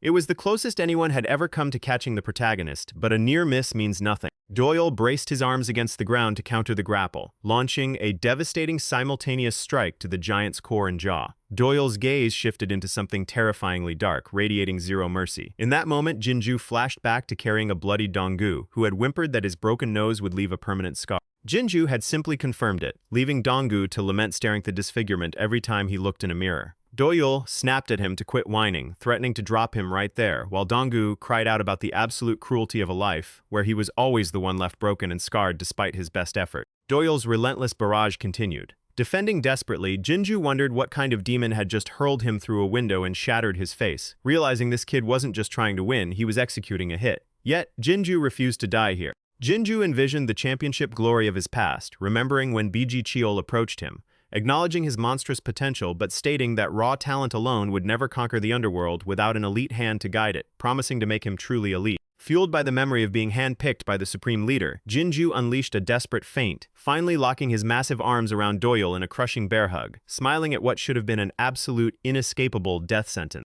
In a split second, a counter throw should have pulverized the target, but Jinju suddenly realized he couldn't lift Doyul at all. By instantly shifting his center of gravity, Doyul completely neutralized and dispersed the lifting force into the ground, a masterclass defensive technique reserved only for world-class professionals. Doyul had baited the grapple just to execute a devastating reverse projection, leaving Jinju to wonder what kind of monster he was fighting. The apex grappling technique he spent a lifetime perfecting was utterly shattered. Against Doyul, physical mass and weight classes meant absolutely nothing. The boy completely defied the laws of physics. Despite his agonizing injuries, Jinju dragged himself back up. Doyul showed zero signs of letting up, his mind flashing back to Donggu's tearful confession that behind bars was the only place he felt safe from the brutal world, offering Doyul every dime he had just to secure his protection. Doyul had questioned his resolve, but Donggu merely begged him to consider them allies, pleading for a savior. Back in the present, Jinju was utterly broken, facing either immediate termination or a lifetime of severe psychological trauma from the sheer kinetic force of the beating. Suddenly, a fleet of sirens pierced the alleyway. Doyul remained completely unfazed as police units arrived, tipped off by informants inside who had been terrorized by Biji Cheol. The officers leveled their stun guns, ordering Doyul to raise his hands and step forward, but before they could secure the perimeter, Biji Cheol blindsided one officer, violently crushing a heavy brick over his skull. The second officer barely had time to react before being brutally incapacitated. Standing over the fallen police, a manic Biji Cheol smiled widely at Doyul, proclaiming that the rush of absolute dominance was highly addictive, asking why anyone would ever stop indulging in violence when it was the ultimate source of entertainment. Noticing that Doyul wasn't even breathing heavily after dismantling his top executioner, Biji Cheol felt a twisted sense of kinship, proposing an alliance that would elevate their criminal empire to unprecedented heights with their combined power. Biji Cheol cited his lucrative underworld connections with the Yakuza, boasting that capital funds their brutality, and brutality generates massive wealth. Doyul interrupted the monologue, coldly revealing that the Yakuza syndicate boss he was relying on had already been permanently eliminated by his hand. Flashback to the faculty lounge, where the terrified teacher pressed his colleague about the exact nature of this shadow syndicate, admitting he didn't know the full scope of the kid's background, but recalling a terrifying political summit. A powerful congressman had warned them that a total execution of their student body was being orchestrated, advising them to stay completely out of the crossfire. What they originally dismissed as an empty threat from a high school delinquent was actually the work of a calculated operative. A flash of memory reveals a young Biji Cheol staring into a crib while a documentary played on the television, discussing a legendary serial killer who claimed taking lives was an act of mercy, simply adjusting their scheduled time of death. Biji Cheol began torturing the infant sibling, who could only scream in absolute agony. When his horrified mother rushed in screaming, Biji Cheol merely smiled, fully convinced that orchestrating death was the ultimate expression of divinity. When the law finally caught up with him, Biji Cheol casually explained to investigators that he had repeatedly warned his brother to stop crying, deflecting all blame onto the infant. Though the child survived, Biji Cheol genuinely couldn't comprehend why his authority had been questioned. This guy was an absolute textbook psychopath. His twisted worldview mirrored the world's worst criminals, yet his status as a minor protected him from facing the full severity of capital punishment. Behind bars, Biji Cheol spent his time studying macabre documentaries while violently asserting dominance over his cellmates, his eyes filling with a twisted, emotional euphoria whenever true atrocities were detailed. From that moment, his ultimate ambitions crystallized around absolute wealth, fame, and unyielding authority, firmly believing that holding the power of life and death made him an absolute god among men. Years later, Biji Cheol confronted his brother at a nursery, asking if he understood why he had to eliminate him, explaining that the world was far too small for two identical minds, and he destined himself to stand alone as a supreme being. Back in the present, he declared his supreme status to Doyul. But the protagonist didn't give a damn. When Biji Cheol launched an all-out strike, Doyul effortlessly read and countered the assault with speed that completely broke Biji Cheol's comprehension, leaving the gang leader to desperately ask how he could anticipate his movements so perfectly. Doyul casually noted that he was barely trying, stating it had been a while since he fought someone so thoroughly ordinary. Frustrated, Biji Cheol claimed he had conquered countless elites, but Doyul shut him down, telling him to stop talking nonsense and prepare for his execution. Biji Cheol smiled maniacally, attempting to mimic Doyul's visual reaction pacing, but Doyul instantly punished the imitation with a devastating strike that sent him crashing back into reality. For a brief second, Doyul was slightly surprised as Biji Cheol managed to obscure his strike trajectory until the final frame, leading to a fierce mid-range exchange. Biji Cheol narrowly evaded a follow-up punch and attempted a desperate knee strike, but Doyul read the tell instantly and dropped low. As the battle raged, Biji Cheol's output, velocity, and homicidal intent continued to scale upward. For the first time, Doyul went into a defensive guard, acknowledging that the boy possessed an extraordinary genetic talent for combat that was incredibly rare for a standard high school delinquent. With a twisted grin, Biji Cheol accelerated again, pushing his velocity to the absolute limit. Doyul confirmed the abnormal physical specs but noted his attack patterns were completely linear and predictable, keeping a sharp eye on his lethal right arm. In a final desperate gamble, Biji Cheol lunged with a massive left hook, screaming that rising above humanity was his ultimate destiny. Doyul caught the fist barehanded, telling him his grandiose monologues were utterly embarrassing. Biji Cheol froze in shock as Doyul calmly explained that while his specs were impressive for a local big fish, they were entirely amateur compared to real underworld operatives, launching a high-speed counter that completely blinded Biji Cheol's left eye before he could even register the movement. Biji Cheol was completely consumed by the chilling realization that absolute death was playing with him like a toy. Meanwhile, outside the perimeter, a high-ranking enforcer from the Namburim syndicate approached their scout, demanding to know if this was the compound where Biji Cheol was ignoring his directives. The scout noted that the supreme leader always operated on his own accord, but promised that their faction would establish absolute control over the Seoul territory. The Namburim forces bypassed the incapacitated police and entered the main arena just as the final clash concluded. Calling it a clash was a massive understatement. Doyul had systematically dismantled Biji Cheol, shattering his limbs and permanently destroying his sight. The Namburim vanguard, Su, stared in absolute shock as Doyul cast a cold, departing glance over them. The supreme commander of the Namburim alliance, Yu, arrived at the scene. Su reported that Biji Cheol's elite forces had been completely neutralized, with the leader himself left with permanent, life-altering trauma, urgently asking who that terrifying teenager was. Su questioned if letting such a dangerous entity walk away was a massive tactical error. But Yu remained completely relaxed, stating there was no need to rush a conflict. Meanwhile, back at the precinct, a specialized data leak was exposing a network of institutional corruption. Social platforms were erupting with demands to investigate the gang warfare involving Sumo High, completely compromising the bribery network the precinct had established. Back with Yu, she noted that the protagonist was a real professional, acknowledging that their paths would inevitably cross again. A few days later, Mina was aggressively distributing propaganda flyers across the district, loudly declaring the fall of the old regime, while Donggu's crew officially pledged their allegiance to the new king of the south, the legendary Thunderfist Doyul. With Southern Seoul completely unified under his rule, rogue syndicates were left scrambling, completely pushed out of the territory with nowhere left to turn within the Sumo High alliance. Mina paused, realizing traditional flyers were outdated compared to digital media distribution, though her crew noted their channels lacked initial reach. Doyul merely tuned out the chatter with his headphones. Shortly after, Donggu informed him that his weekly operations payout had been deposited into his locker. Doyul claimed the funds immediately. Donggu expressed immense gratitude, stating that Doyul's transfer had brought peace to the student body, a reality they never thought possible. Doyul curtly told him to keep the sentimental nonsense to himself. Doyul then asked if Donggu had truly believed they could never dismantle Biji Cheol's regime at Ilgyeon. Donggu admitted it seemed completely impossible, asking if the surveillance footage of the absolute beatdown wasn't altered. Doyul remarked that editing it would have taken far less effort. Deeply inspired by Doyul's absolute power, Donggu vowed to learn how to fight properly so he would no longer be a liability. Doyul just stared back with a look of pure disbelief. Meanwhile, over at Seokdong High, their 5th-ranked enforcer was celebrating. He rejoiced that with the old powers neutralized, Seokdong High was perfectly positioned to conquer the capital, laughing with his crew. His associates warned him to stay alert, citing rumors of a ghost operative who was systematically erasing the top faction. The enforcer dismissed the threat, claiming no lone fighter could ever single-handedly dismantle an entire syndicate. Nearby, his thugs were brutally hazing a defenseless student, using him for target practice and forcing him to serve as their personal gopher. The gang had established total dominance over the boy, relentlessly mocking his lineage and tormenting him for being born a natural loser, aggressively demanding he answer their insults. Terrified, the boy remained completely frozen, prompting the main bully to swing a heavy object at his head. The boy narrowly ducked, and the projectile was caught out of midair with shocking force by none other than Doyul, who had arrived alongside Donggu. The Seokdong thugs froze in confusion at the sudden intrusion of Sumo High. In a flash, Doyul struck the main bully, sending his teeth flying. A nearby schoolgirl, completely enamored by Doyul's stunning looks, happily agreed to hold his snacks as he stepped forward. The remaining gang members surrounded them, infuriated by the handsome intruder,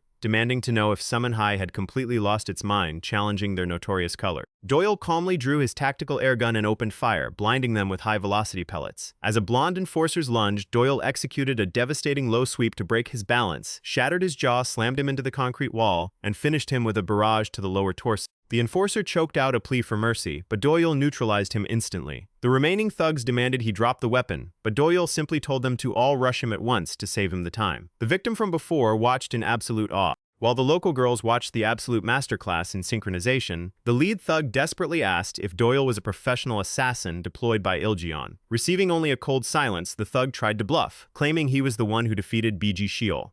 He threatened that crossing him meant total destruction, but Doyul effortlessly exposed the lie by slamming him face first into the floor. Donggu stepped up, declaring that the systematic eradication of Seokdong High was officially underway. 2 months flew by. Doyul was enjoying a break from the intense heat when Jinju, the massive former powerhouse from Iljeon, approached him. Doyul irritatedly reminded the giant to stop calling him sir, pointing out that Jinju was actually older at 20, questioning why an elite fighter had transferred to Sumo High. Jinju reminded him of the day he literally begged to join his inner circle, pledging his lifelong loyalty after witnessing Doyul's supreme power. He confessed he used to believe the heavy hitters at Iljeon were the absolute apex, until Doyul showed him a whole new level of dominance. He noted how Doyul's clever orchestration kept him clear of the police sweep that locked up both Biam and Jeonchan. Doyul had used strategic leverage to paint Jinju as an innocent bystander, ensuring his freedom. Jinju re-entered his pledge, promising to serve Doyul as an elder brother forever. Doyul simply sighed, telling him to do whatever he pleased. Mina arrived shortly after, complaining bitterly about the summer heat and dramatically trying to get Doyul's attention with her appearance. When he completely ignored her, she loudly asked if any real man would help her cool down, prompting an innocent Jinju to offer assistance. Mina immediately snapped and berated him as a creep. Doyul quietly contemplated if erasing the entire crew and leaving the country would be easier. Donggu then asked if his conditioning session was finally over, and Doyul claimed there were 3 minutes left, entirely fabricating the time to push his limit. Doyul insisted this extreme endurance training was vital, but Donggu was growing incredibly frustrated with the endless core and lower body workouts, desperate to learn actual combat arts, while Mina continued to hassle Jinju in the background. Donggu questioned how simple base conditioning would make him an elite combatant. Doyul told him to shut up and push through the fatigue, casually reminding him of the 6 million won contract fee, roughly $4,000 required to systematically dismantle the Seokdong faction. Donggu complained about the massive price hike from their initial arrangement, especially considering Doyul was delivering the briefing while casually relaxing. Doyul explained that Seokdong's tactical layout made them a far superior threat compared to Iljeon, requiring extensive intelligence gathering. Doyul meta-referenced that in their world, the adversaries only get progressively stronger, noting that carrying an absolute amateur into a high-tier gang war was a massive liability. He reminded Donggu of his promise to forge him through hell, stating it was time to validate that training. He ordered Donggu to prove he was no longer a liability. Since the corrupt twin captains had left the academy, the top spot belonged to Kangwook. Doyul's plan was for Donggu to challenge and defeat him today, officially claiming the crown of Sumo High. Donggu balked at the insane plan, but Doyul assured him it was the fastest path to victory. Doyul knew Donggu's baseline was now elite, projecting that a unified school front would allow them to crush Seokdong within a single week. Within hours, news of the sudden civil war between Kangwook and Donggu spread like wildfire. Thugs mocked Donggu's newfound confidence, but he stood his ground firmly before the former champion. Kangwook found the challenge amusing, while the student body watched in pure disbelief. Concurrently, an underworld enforcer was analyzing Doyul's propaganda flyer, smiling at the brazen profile. He acknowledged that while Biji Cheol was an absolute force, his downfall suggested a deeper orchestration, potentially involving the National Federation syndicate. He scoffed at the idea of a simple high school alliance pulling off such a high-tier execution, noting that internal traitors within the 12 nations were likely pulling the strings across the regional sector. He locked eyes with Sang-sik, roaring at the bound traitor for compromising syndicate logistics behind the supreme leader's back. The enforcer ordered his subordinates to execute a brutal, dirty interrogation, though Sang-sik remained completely terrified as the enforcer crushed a nearby training dummy with absolute ease. Armed syndicates lunged with blades and blunt weapons, but the enforcer countered seamlessly, seizing a heavy hammer to systematically break every single operative in the room, coldly declaring that scum who trade on the syndicate's name didn't deserve to breathe. This was Chun-sik, the ruthless number 2 executive of Sumo High. Back at the school auditorium, the crowd watched the brutal unification match in absolute silence. Doyul observed calmly from the sidelines as Kang-wook's dominant performance seemed to secure an inevitable victory, leaving Dong-gu severely battered. Yet, true to his conditioning, Dong-gu dragged himself back to his feet. The sheer resilience made Kang-wook's blood boil, vividly reminding him of his past defeat against elite fighters. Infuriated by an opponent who refused to yield despite a massive statistical disadvantage, Kang-wook resolved to put him down permanently. Dong-gu absorbed the incoming strikes but struggled to land his own counters. The crowd muttered that rising up was useless if he couldn't inflict damage. Kang-wook landed a devastating head kick, leaving Dong-gu's friends terrified but deeply moved by his absolute refusal to quit. They recalled Dong-gu explaining that Doyul was personally training him. Though he doubted his own potential, he was pouring his absolute soul into the conditioning, fully aware that their legendary protector wouldn't shield them forever, forcing them to stand on their own 2 feet. They realized that while elites like Doyul were born into greatness, ordinary people had to bleed for every inch of progress. Dong-gu's terrifying, unyielding gaze completely shook Kang-wook. The champion panicked, unable to comprehend how a broken body could still harbor such intense, defiant focus. Kang-wook barked that playing the tragic hero wouldn't alter reality, reminding him that raw willpower without a foundation of high-tier strength would always end in total annihilation. Relying on his deep combat experience, Kang-wook unleashed a brutal ground and pound sequence, determined to break Dong-gu's spirit, shatter his focus, and ensure the challenger would never dare look at a true apex predator like that again. Dong-gu lay drenched in blood, seemingly thoroughly educated by the champion. Kang-wook was completely exhausted, yet he defiantly dared Dong-gu's crew to step up next. In the dirt, Dong-gu flashed back to his training, accepting that while he could never mirror Doyul's godlike talent, he didn't need to. Dong-gu roared, ordering the champion to face him, declaring the match far from over. He asserted that anyone wanting to touch his friends had to kill him first. Kang-wook froze in sheer disbelief, wondering if he was dealing with a literal zombie that defied physical trauma. Kang-wook's homicidal intent peaked. As he lunged, Dong-gu unleashed a brilliant smile, completely unsettling the champion. Flashback to a few hours prior where Dong-gu had desperately asked Doyul how to overcome a master fighter. Doyul had told him to quit asking foolish questions and trust the process. Kang-wook's kinetic output was dropping drastically, completely dominated by Dong-gu's unyielding gaze. Doyul's voiceover explained that standard street fights peak around the 3-minute mark due to rapid lactic acid buildup, meaning absolute cardiovascular endurance and mental fortitude dictate the ultimate victor. Doyul had assured him that while he had spent 2 months forging an unbreachable physical foundation, Kang-wook had grown completely complacent. Once the clock passed 3 minutes, the champion's body would fail him. Right on cue, Kang-wook's legs buckled, allowing Dong-gu to drive a devastating knee straight into his core. With his oxygen depleted and his base compromised, every breath became absolute torture for the former champion, transforming him into a complete punching bag for the conditioned challenger. Doyul had told him that in that exact window, every single drop of sweat from his agonizing training would manifest as absolute destructive power. He commanded him to summon his final reserve, ignore the pain, and deliver the definitive finishing sequence. Embracing that philosophy, Dong-gu accepted his own identity, realizing that standing proud as himself was more than enough. Unleashing a primal roar, he executed a massive closing strike. His ecstatic crew rushed the ring to celebrate an impossible tactical victory, realizing that a new dawn had arrived for the ordinary student. A new supreme leader was officially crowned at Sumo High, Ma Dong-gu. Meanwhile, over at the Specialized Operations branch of Black Hat, an analyst was finalizing data transmission, informing her commander that all target logistics had been securely routed to Cox, their elite shadow courier. Doyul acknowledged the transmission over his secure line, completely startling Dong-gu, who noticed his futuristic, high-tier wireless earpieces. Dong-gu realized Doyul wasn't talking to him at all, but rather coordinating with an international operative. True to his word, Doyul led the newly unified front straight to Seokdong's primary compound within the week. The moment they breached the entrance, they discovered the Seokdong gang brutally torturing a victim. Infuriated by the sudden lockdown disruption, the thugs lunged, but our protagonist kept his promise of swift eradication, systematically dropping the entire room in seconds. Doyul left exactly one enforcer conscious, Seokdong's fourth-ranked operative, who was currently trembling in absolute terror after witnessing a level of martial arts precision that completely defied comprehension. Doyul leveled a freezing gaze, offering him a singular choice between survival and termination. He demanded immediate, comprehensive access to their illegal digital gambling servers, including all encrypted transaction records and ledger balance. He ordered everything forwarded directly to his custom encryption app. Furthermore, he commanded the enforcer to deliver an ultimatum to his supreme leader, Wakui, ordering him to appear at Sumo High and kneel directly before their new leader, Donggu, as the sole condition to prevent total bloodshed. The terrified enforcer stared at Donggu's glasses, mistakenly assuming that anyone commanding such a lethal monster must possess completely godlike strength. Once clear, Donggu pulled Doyul aside, frantically questioning if he truly believed a legendary monster like Wakui would surrender so easily. Doyul calmly noted that a massive syndicate war was mathematically inevitable. When Donggu argued that traditional territorial gangs were a thing of the past, Doyul explained that cutting off local heads only invites larger threats, concluding that the absolute erasure of Seokdong was the only permanent solution. Donggu warned him that Seokdong's numerical superiority would result in a total massacre of their student body. But Doyul remained completely indifferent, reiterating his demand to bring Wakui to the table. Meanwhile, in the criminal sectors of Yongbuk, a rival scout watched an operative move with terrifying ghostly velocity, completely convinced he was witnessing a phantom. The enforcer assured Doyul that under normal circumstances, syndicates would avoid Wakui at all costs, marking this as an unprecedented challenge.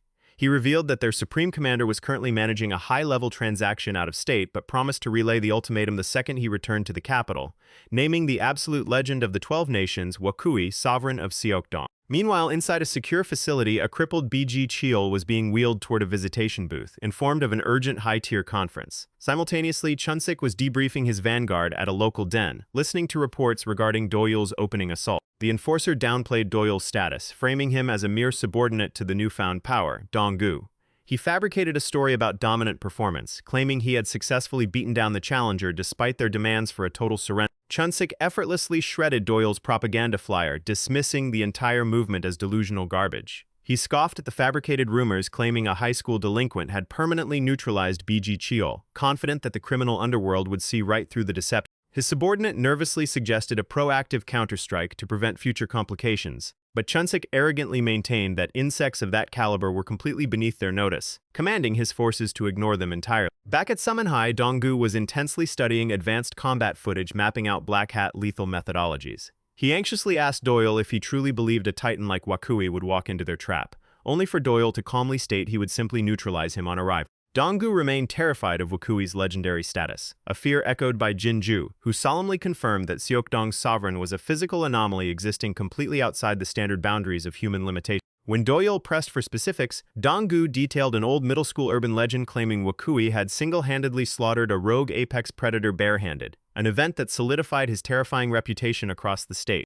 Doyul casually finished his drink, completely unbothered by the folklore. Unbeknownst to them, a hostile scout was actively monitoring their conversation from the rafters. Doyul reiterated his total confidence that Wakui would take the bait. Back at Seokdong headquarters, an enforcer noted that Doyul's sophisticated movement style heavily mirrored the lethal choreography of Cheho from the National Federation, warning Chunsik that letting them grow unchecked was tactical suicide. Chunsik burst into arrogant laughter, mocking the comparison to a legendary national executioner like Cheho, noting that any amateur mimicking that tier of violence would already be buried. Surrounded by his hostesses, he dismissed the threat entirely. A completely relaxed Chunsik indulged in the luxury, casually mentioning that if the situation ever required it, he could easily deploy Hungo from Cheongul to maintain absolute order across their academic territory. His tactical advisor silently worried about their defensive posture, fully aware that Doyul would execute them all if the ultimatum was ignored, trapped between the protagonist's wrath and the lethal discipline of his own syndicate. The tension was palpable.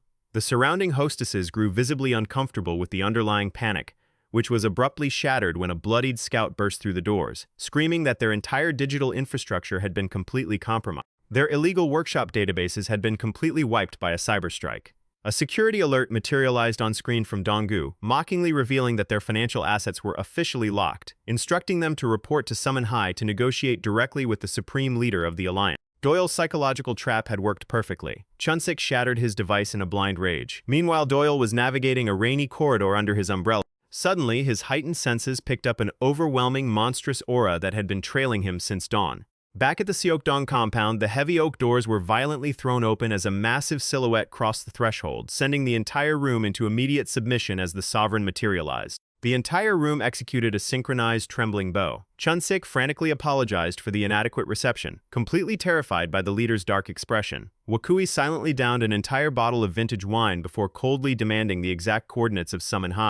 Chun-sik stammered, completely out of the loop regarding a massive new underground market developing behind bars. Wakui revealed he had returned solely to secure the syndicate's capital, noting that Biji Cheol's permanent disfigurement made him entirely useless to their expansion. Flashback to the medical wing, where a broken Biji Cheol pressed his hand against the security glass, warning Wakui to tread lightly, whispering that the demon reigning over Sumo High could erase an apex legend in a single frame. He warned him that a literal god of war ruled that territory. Wakui ordered a total mobilization of all regional cartels. Cut back to Doyul, who confronted a blonde operative tracking him since morning. The operative saluted with deep respect, addressing him as commander, while Wakui finalized the directive for a total invasion of Sumo High. The scene shifts to a high-tier luxury resort in Busan. Doyul noted that while a capital meeting would have been more efficient, his father insisted on this coastal venue solely to avoid direct contact with his mother. The supreme director of Black Hat, Kim Do-sung, dramatically professed how deeply he missed his prized heir, noting it had been a full calendar year since his deployment to the Korean sector. He suggested Doyul had gathered more than enough field intelligence and offered him an elite stealth mask, but Doyul coldly reiterated his absolute refusal to return to headquarters. The director questioned if Doyul was holding a grudge over the operational freeze on his black budget accounts, attributing the decision entirely to corporate compliance. Doyul asked if the corporate check-in was complete, prepared to terminate the meeting. The patriarch simply ordered a lavish spread, remarking that managing international cartels was infinitely simpler than dealing with his own brilliant, stubborn bloodline, shouting his affections as Doyul walked out. Outside, Guian, an elite operative from Black Hat's specialized S Squadron, received direct orders from the director to shadow Doyul. Though the tactical logic behind Doyul's previous operations in Japan remained classified, Guian was commanded to secure his return by any means necessary. Guian accepted the mission parameters. Back at Sumo High, the clock was ticking down to 0 hour. Donggu was pacing frantically, terrified by Doyul's sudden absence as the designated time approached. Doyul had commanded a strict defensive line by 8 o'clock, leaving a trembling Donggu fully aware that the entire unified vanguard of Seokdong was about to drop on their heads. Cheol questioned Kang-wook regarding their involvement, remembering how Doyul had casually secured their alliance with tactical rations.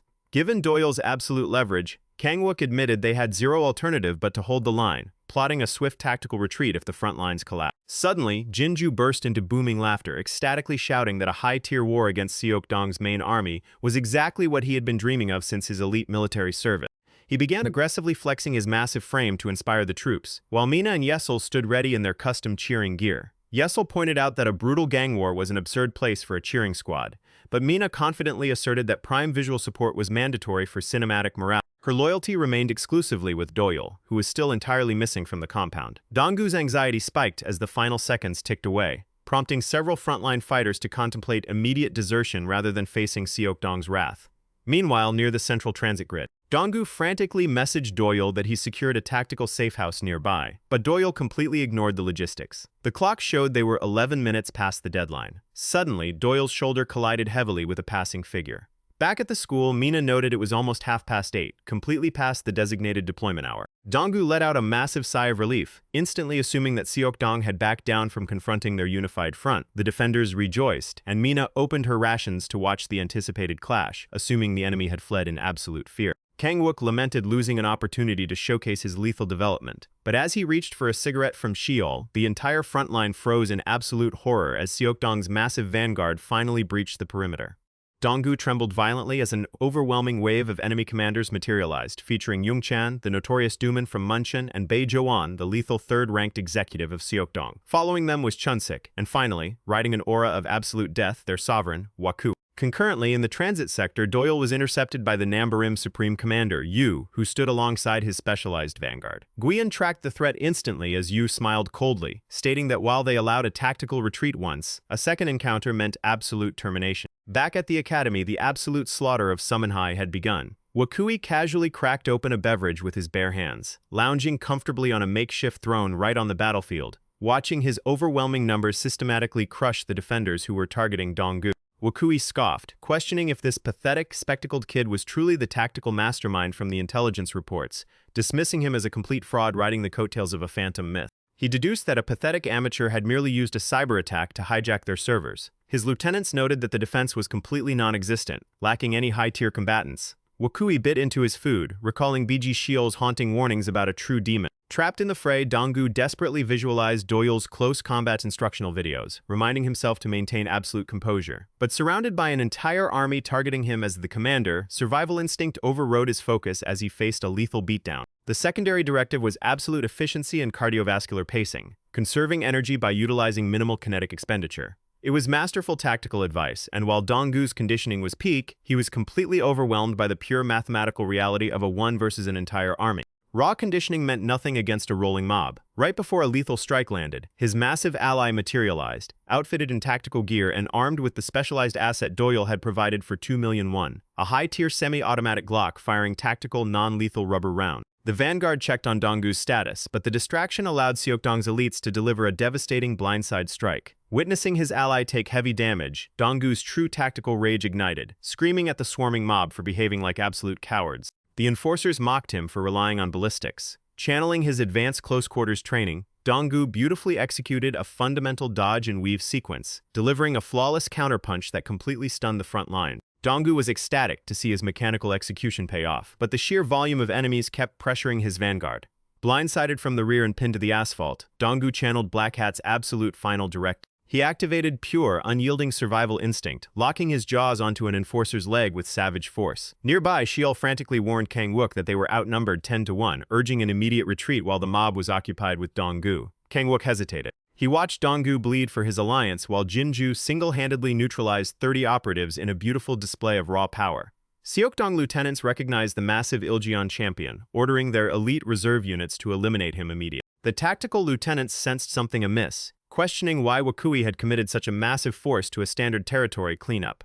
Pinned and bleeding, Dong-gu and his broken vanguard dragged themselves up, completely surrounded as the final execution circle closed in. Yeyo screamed at Mina to abandon her snacks as a massive Seokdong commander materialized directly behind their position. Nearby, Cheol demanded to know why Kang-wook was running back into the meat grinder after successfully escaping. Kang-wook asserted that a true leader never violates a tactical pledge, declaring that as part Kang-wook he was fully prepared to absorb whatever trauma necessary to protect his alliance. The massive commander instantly silenced and seized both Mina and Yeyo. Simultaneously, a fading Dong-gu cursed Doyul's lethal tutorials, screaming that the operational conditioning was absolute garbage and their mentor was a master con artist. Dong-gu was securely bound as his remaining crew shook in terror. With Cheol completely neutralized, Wakui stood over the battlefield fully convinced that Biji Cheol's warnings about a demon were a pathetic fabrication, preparing to issue an absolute punishment. Wakui coldly ordered his executioners to gouge out Dong-gu's eye, sever the ears of his lieutenants, and permanently cripple the vanguard's legs, decreeing that Dong-gu himself would not survive the night. He designed a perfect narrative for the media, framing the execution as a tragic accidental casualty born from reckless student delinquency, ensuring their political connections would handle the cleanup seamlessly.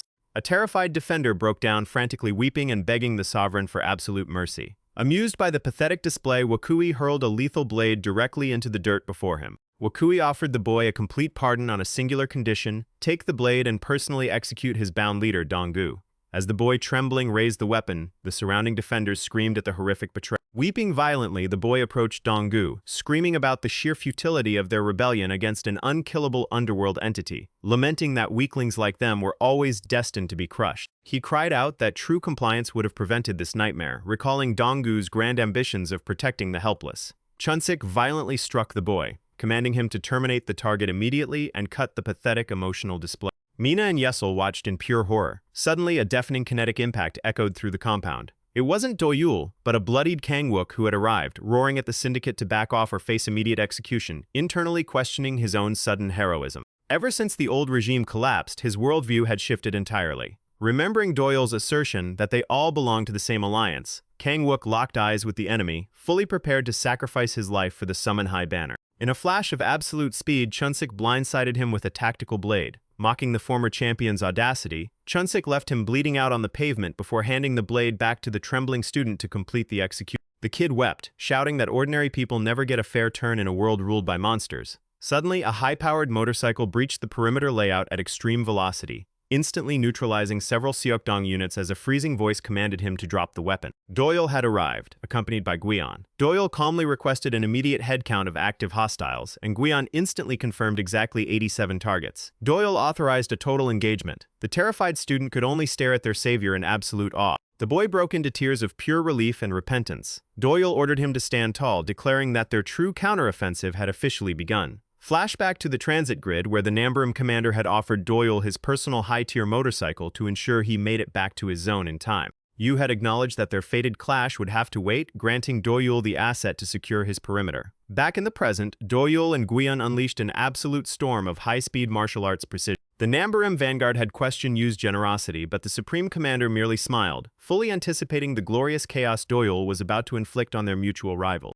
Back at the school courtyard, Doyul and Guion were executing a flawless high-speed clearing operation against Seokdong's massive numbers. Donggu watched in pure awe as the two Black Hat operatives systematically dropped over 70 seasoned syndicates within seconds. Once freed, Mina instantly began wildly cheering for her hero. The entire battlefield shifted into a cinematic spectator arena, with the saved defenders comfortably resting and enjoying rations while watching the absolute masterclass unfold. A student checked on Kang Wook's severe abdominal wound. Kang Wook defiantly claimed a simple blade couldn't halt a legend, tightly binding his torso with academic materials to stay in the fight, while Jinju roared, desperate to join the frontline orchestration. Donggu recalled Doyul's explicit directive to keep the wounded completely clear of the combat grid to prevent any operational interference. He noted that while their safety was secure, Wakui's absolute composure was deeply unsettling. The sovereign watched his army get systematically dismantled with a twisted, entertained expression.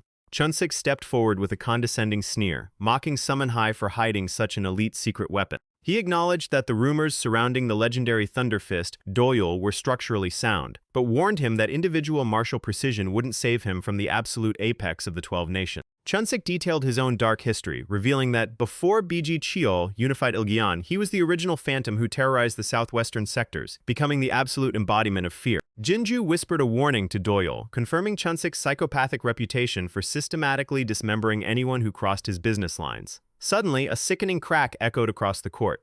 Before Chunsik could even finish his threat, Doyul pinned his hand, instantly shattering his finger bones with an explicit counterstrike. Chunsik reeled in absolute shock, unable to comprehend how Doyul had perfectly anticipated his specialized knuckle angle. Refusing to accept the gap in processing speed, he attempted a high-velocity blindside maneuver. He orchestrated a complex feint designed to completely drop Doyul's guard, focusing his entire physical mass into a definitive lethal finishing sequence. Jinju screamed that Chunsik was executing his signature lethal face-crushing kick. But before the strike could connect, Doyul unleashed a lightning-fast rising uppercut that completely bypassed Chunsik's physical trajectory. Chunsik floated in midair, his consciousness fading as he realized Doyul's combat calculation existed multiple frames ahead of his own, perfectly mirroring the absolute despair Biji Cheol had experienced. It was the terrifying reality of a fist you can track with your eyes, but your nervous system is completely too slow to dodge. The entire Seokdong vanguard watched in absolute horror as their number 2 executive was effortlessly turned into a casualty. But the definitive shockwave didn't come from Doyul. In a stunning display of absolute cruelty, Wakui himself materialized instantly, delivering a monstrous blow that launched his own defeated lieutenant flying across the entire concrete court, completely pulverizing his skull. The sovereign stepped over the broken body, his eyes locking onto our protagonist as he coldly acknowledged that he had finally located the true demon of Sumo High. "I completely forgot you were here too." The final showdown between Sumo High and Seokdong was about to begin. Suddenly, that motorcycle came flying through the air at full speed again, but this time it was because Wakui had hurled it directly at Doyul. Doyul stood amazed by such a monstrous physique. Donggu noted that the rumors were true. The guy really did kill a bear with his bare hands. He had enough raw strength to lift a motorcycle like it was nothing. Jinju told Donggu that Doyul definitely wouldn't have an easy time with this opponent, wondering exactly when he had arrived. At that exact moment, Guion's fight against his opponent kicked off. It looked like Guion could do nothing but block and evade against the number 3 fighter, Juwon. Before Chunsik joined Seokdong, Juwon held the number 2 spot, and in terms of pure combat skill, he was formidable. He is actually several levels above Chunsik in a fight. He only drops to 3rd because Chunsik possesses top-tier business acumen, which naturally made the organization favor him for the higher rank. Juwon is the son of the legendary fighter Seokgu, born with elite combat genes, making him a true prodigy of violence. Mocking his opponent, he asked Guion if he even knew how to throw a punch, assuming he couldn't find an opening. In reality, Guion was just following Doyul's strict orders not to kill him. He was simply testing waters to see exactly how much he needed to hold back during this match. It had been a long time since he fought without lethal intent. Juwon scoffed, asking if he truly believed he could win with that mindset, warning him that it wouldn't be enough. Yet Guion smoothly dodged every single strike. Juwon couldn't comprehend how he was doing it. More importantly, Guion wasn't just dodging, he was reading his entire attack pattern. Juwon vowed to see how long that arrogance would last, but Guion simply told him his movements were decent right before striking him across the face. Juwon didn't even see the punch landing, though Guion admitted his aim was alright, but that was the extent of it. Guion told him that if this were a real battlefield, he would already be a corpse. This snapped Juwon back to memories of his father, who always dismissed him as an inferior bastard. Furious at this conceited prick who thought he was special just for landing one strike, Juwon snapped. Donggu saw that Juwon was fast, but Guion operated on an entirely different level of speed. Juwon began accelerating drastically, reminding them of the time Jian Chan warned everyone never to cross this guy. Now Guion was forced to actively evade as the gap between them closed. Juwon thought he finally had him cornered, but Guion vanished at the absolute last microsecond and drove a heavy strike straight into his abdomen. Guion noted that he accidentally struck a vital point, warning him that he could actually die from it. Following Doyul's orders, he offered him a choice, lose an arm or a leg. At that moment, Juwon flashed back to his father's disappointed face, recalling how he was deemed a failure for not inheriting the perfect combat gene. That deep resentment had fueled a burning hatred for his father. He desperately wanted to prove he was the apex predator that everyone should fear, so he couldn't endure being mocked like this. His already ridiculous speed surged even higher, yet he instantly recognized the unbridgeable gap between them. What he just witnessed looked like pure teleportation. It was the intermediate hand-to-hand combat technique of Black Hat, the 4x dispersed shot. Donggu stood completely stunned by the display, realizing this was the true terrifying potential of Black Hat combat arts. Meanwhile, over at the police station, the rank 4 executive Yuseok had somehow ended up detained alongside several juvenile offenders. An inmate pointed out that the guy could barely even walk properly, recognizing him as the head of the Youngchan faction who couldn't comprehend how Biji Cheol fought like that. Biji Cheol, highly amused, asked if the rumor was true that Wakui had marched right into Sumo High. He had overheard a snippet in the visitation room but lacked the specific details. It made perfect sense, though. Wakui was exactly the type to do something that reckless. Meanwhile, down at the docks, two other men were discussing the exact same situation. Wakui had targeted Sumo High, and the reigning theory was that someone at that school was responsible for forcing Biji Cheol into retirement. An executive from Team 3 of the National Federation, ranked second, noted that even if it was just a rumor, Wakui was tracking it down with absolute seriousness. Sumo High seemed completely doomed, as very few human monsters could match Wakui. In the heat of the brawl, Wakui didn't even bother evading Doyul's strikes. Doyul hurled a heavy bench at him, but it shattered against his body without causing a scratch, demonstrating his absurd durability and destructive power. Compared to ordinary thugs, his level was entirely different. The hooded guy mentioned he had witnessed Wakui beat a wild bear to death with his bare hands. Donggu's friend anxiously wondered if that monstrous counterattack would end up snapping Doyul's arm. The strike carried lethal intent, and it was terrifying how a man of Wakui's massive size could keep up with Doyul's agility. It felt like he was breaking the laws of physics, making the bear story completely believable. It sounds impossible, but it makes sense when you realize there are anomalies like you out there, he remarked to the hooded figure. The reality was that Wakui's mind was completely unhinged. While Biji Cheol was a psychopath devoid of fear, Wakui was something far more volatile.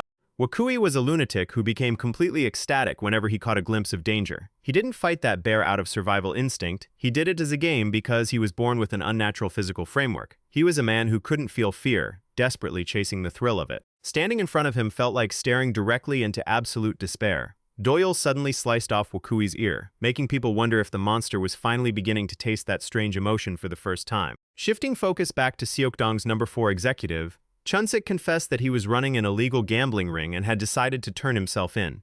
People wondered why he would take such a drastic step given his history in the underworld. He had to know that betraying Wakui meant the law couldn't protect him forever. Humans stand at the absolute apex of the food chain. We claim the top of the pyramid because we organize into societies, manufacture tools, and possess superior intellect. Without that strategic intelligence, our position in nature would look entirely different. Even the strongest individuals are the product of rigorous, strategic training that demands mental discipline. So what happens when a human is born with raw biological power that completely bypasses normal human limitations? That anomaly is the birth of a true monster, and that defined Wakui's entire existence. Weighing well over 100 kilograms, he could plow through 100 enemies like it was a casual stroll, without even breaking a sweat. His very existence was an affront to nature. Every single one of his physical capabilities defied standard human metrics.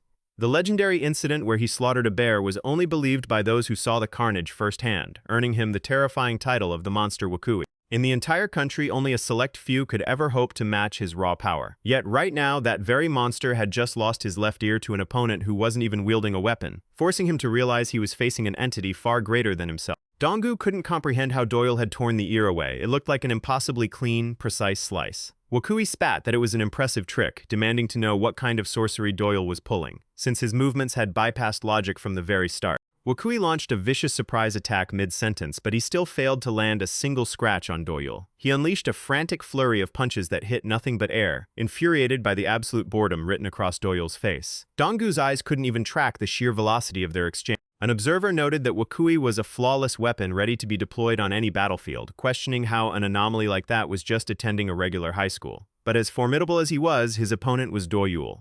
Back at the interrogation room, the investigation continued. The criminal confessed that a student had blackmailed him into surrendering by sending a video of him committing a murder, threatening to release it if he didn't comply. The investigator demanded to see the file, assuming it was edited, but the criminal explained that the computer literally fried itself the moment the playback concluded. This was no ordinary blackmail video.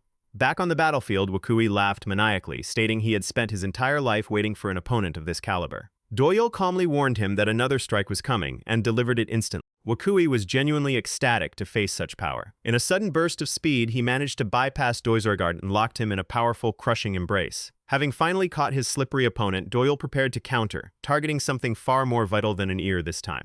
Wakui barely managed to read the lethal intent and pulled back, keeping his limbs intact, but the close call struck a chord of genuine terror in him. He had never felt fear in his entire life, believing it was an emotion he was immune to. Doyul coldly told him he was simply getting in the way, unleashing the advanced black hat technique, 2 times explosion. Doyul hadn't just eliminated some random target. The video contained records of a classified S-tier mission that he had successfully executed before returning to his current position. The target he eliminated had officially vanished 2 years prior during a high-profile political campaign in Colombia, leaving a lingering, suffocating pressure in the air. The hooded guy asked if there was any doubt about the outcome as their crew rushed forward. Sumo High had secured the victory.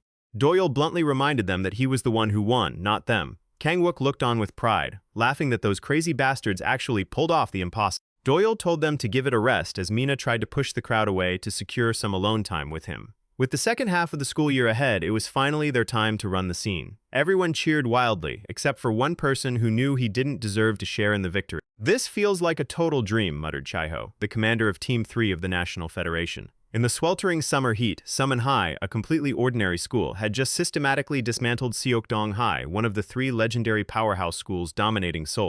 In a brilliant promotional move, Doyul's crew began plastering flyers across every district, showcasing a photo of Doyul standing over the defeated Wakui with a bold headline, "The Fall of Seokdong, Justice Prevails."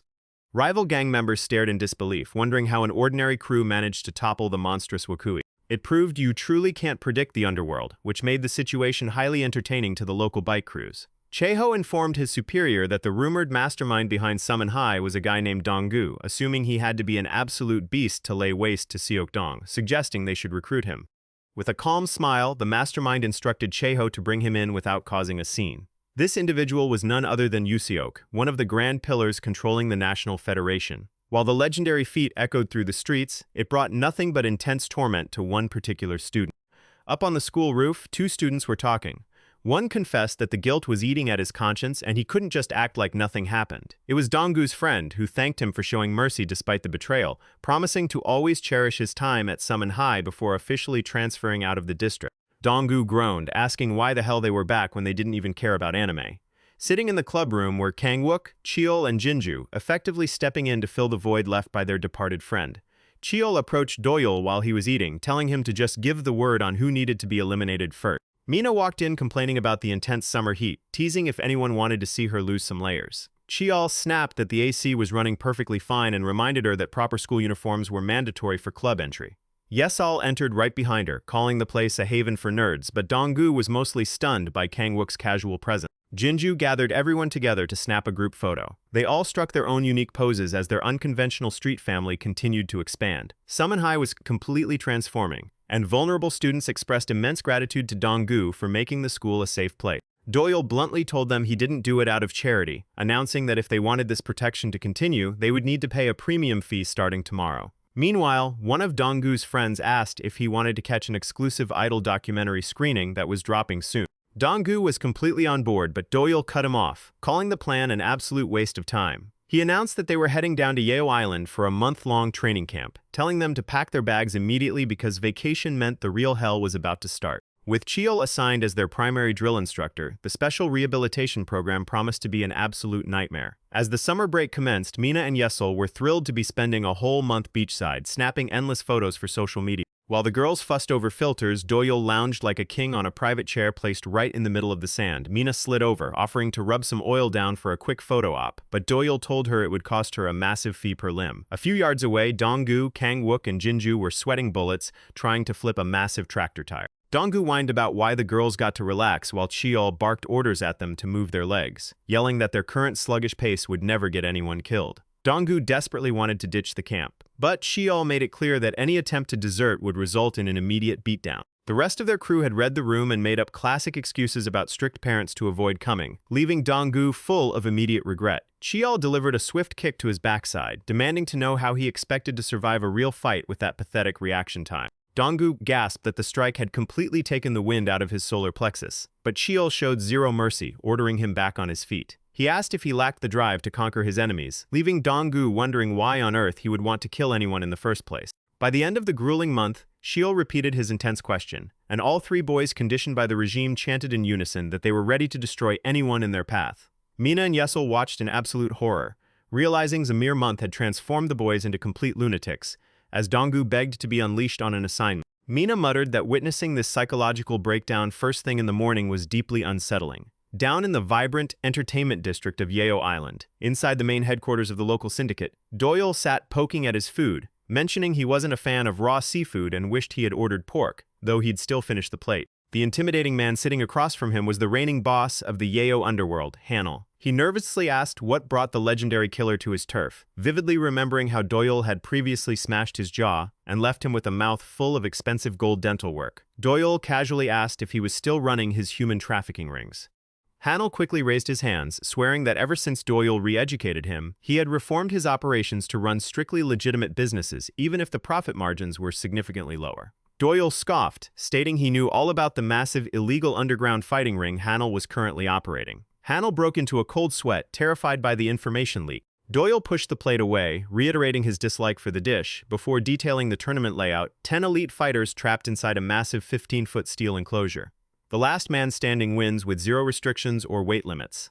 Hanel stammered that they were planning to introduce safety measures, but Doyul cut him off, stating the lack of rules was perfect. Real violence doesn't use a rulebook anyway. Doyul commanded him to enter 3 of his trainees into the bracket, while demanding Hanel stack the remaining 7 slots with the most lethal professional fighters available. Deep beneath Yeyo Island ran the Ad 10, a notorious blood sport event governed by 2 absolute laws. 10 combatants enter, and they butcher each other until only one remains standing. The elevated platform stood 15 feet high, meaning any severe injuries sustained from falling were entirely at the fighter's own risk, and tumbling off the edge resulted in immediate disqualification. Beyond those boundaries, every form of calculated brutality was completely legal. Biting, throat strikes, and eye gouging were actively encouraged. Trapped in this modern coliseum, Donggu trembled, silently cursing his luck for being dragged into another dangerous scenario. The crowd's betting money was heavily split between the reigning number 1 and number 3 prospects. Mina was stunned that an operation of this scale existed domestically, wishing she could record it for social media, but security had confiscated all devices at the door. Up in the VIP luxury suite, Doyul surveyed the arena, admitting the setup was genuinely impressive. He taunted Hanel, saying the venue must have been funded by his historical ransom payouts, before demanding to know which specific fighter on the roster was actually worth watching. Hanel explained that his reigning champion met an unfortunate end and was currently indisposed. Doyul casually reached for his glass, a movement that sent a jolt of panic through Hanel, who quickly promised the backup talent wouldn't disappoint. He introduced the top seed entering the cage, a veteran combatant named Yeyo. Yeyo swooned over his looks, but Mina found his hyper-masculine aesthetic completely ridiculous. Yeyo held the number 1 rank and was a legendary former arena champion out of Busan. Hanel asked Doyul if he was familiar with the 12-nation syndicate, and Doyul replied that even a low-level thug like Hanel knew of their global reach. Hanel nodded enthusiastically, noting they were poised to completely inherit the Korean underworld. He admitted that back in his younger days, he had desperately fought to secure a seat among the 12 nations himself. Yeyo was a verified member of that elite group and a high-ranking enforcer under the Nambirim Supreme Command. Active syndicate leaders across the nation trembled at the mere mention of the Nambirim faction, making Yeyo's combat record flawless. Doyul recalled the eccentric biker who had assisted him before, identifying him as the leader. Hanel then pointed out the number 3 seed, an elite prospect named Hai Cheol. He was a direct bloodline heir born on Yeyo Island, the son of the legendary Harubong crime lord. Since Hanel and the Harubong boss were effectively sworn brothers, the boy was his nephew, raised inside the upper echelons of the syndicate and molded through elite combat training from birth. Finally, Hanel highlighted the number 7 seed, Sin Byung, a lethal rising star who had cleared the rookie brackets with ease. Interestingly, Sin Byung was a former high-ranking operative for the Japanese Yakuza outfit Kita no Gumi. The name instantly rang a bell for Doyul, bringing a specific woman to mind. Mina stared down at the arena, getting a strong sense of familiarity from the fighter's posture. Hanel continued his breakdown, noting that the mid-tier seeds like Jeonggu, Mansu, and Jiguk were all seasoned professionals, guaranteeing a spectacular bloodbath. Hanel cautiously asked about the 3 fighters Doyul brought, praying they weren't black hat operatives because he couldn't afford a high-profile body count in his arena. Doyul chuckled, reassuring him that they were just ordinary kids from his high school anime club. Hanel was baffled that this lethal assassin actually had school friends and watched anime, quickly signal-calling the announcer to start the match. The regular arena hostess, Yua, stepped up to the center microphone, drawing an immediate roar of approval from the stands.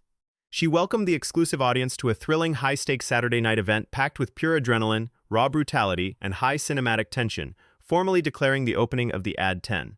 With all 10 combatants inside the enclosure, the opening siren wailed. Meanwhile, arriving at the Yeyo terminal, a glamorous woman glided through the terminal humming a dark melody, asking her guards if their target was confirmed to be hiding on the island. Minju, the lethal head of operations for the Kita no Gumi, smiled, noting it had been far too long since she set foot in Korea. The play-by-play commentators noted the suffocating atmosphere inside the cage as the number 4 seed made the opening move. It was the veteran fighter Jeonggu, a previous tournament champion possessing incredible technical skills, though the audience noted the overall lineup tonight felt highly unconventional. The match mixed established professionals with completely unknown rookies. A seasoned veteran quickly analyzed the field, realizing a chaotic free-for-all demanded a highly mobile, tactical approach. Going toe-to-toe with monsters like Hyodike and Hai Cheol early on was suicide, so the smart play was to eliminate the rookies first. Jinju noticed the veteran locking eyes with him and welcomed the challenge. The veteran decided to drop the biggest muscle in the cage first to win over the betting crowd, aiming to secure a quick payout while conserving his health for the final rounds. The 2 massive fighters closed the distance rapidly. Before they could clash, the number 1 seed intercepted the trajectory with a devastating roundhouse kick. The crowd went wild, realizing Hyodike had intervened early, a massive departure from his usual strategy of staying completely passive to let the others exhaust themselves. The veteran gasped, demanding to know if he was insane. Hyodike coldly told him that if he wanted to survive, he should take the easy way out and jump from the platform himself, warning him that his bones would shatter otherwise. Before the man could reply, Hyodike shattered his jaw with a lethal hook, seized him by the throat, and slammed him against the chain-link perimeter. The chokehold completely cut off the veteran's oxygen, forcing him to lose consciousness before Hyodike casually hurled his limp body over the edge. The announcement confirmed the immediate elimination of the number 4 seed, sending the arena into a frenzy. Up in the suite, Doyul remarked to Hanel that the competition was surprisingly cutthroat. Hanel explained that desperation drove these men as the financial stakes were absolute. He pointed out the harsh tournament structure, only the top 5 walking away with cash, the 6th receiving nothing, and anyone placing 7th or below being saddled with massive operational debts. It was a meat grinder designed for entertainment. Hyodike locked eyes with Jinju, noting it had been an age since they last met. Across the arena, Hai Cheol was systematically breaking another competitor, having already dislocated the man's shoulder. He growled at his bleeding victim to shut up before he permanently shattered his skull. The broken fighter begged for his life, but Hai Cheol's eyes held only cold malice. Down in the front rows, his father, the powerful crime boss, cheered wildly, urging his boy to paint the ring red. This was the brutal legacy of the Harubong family.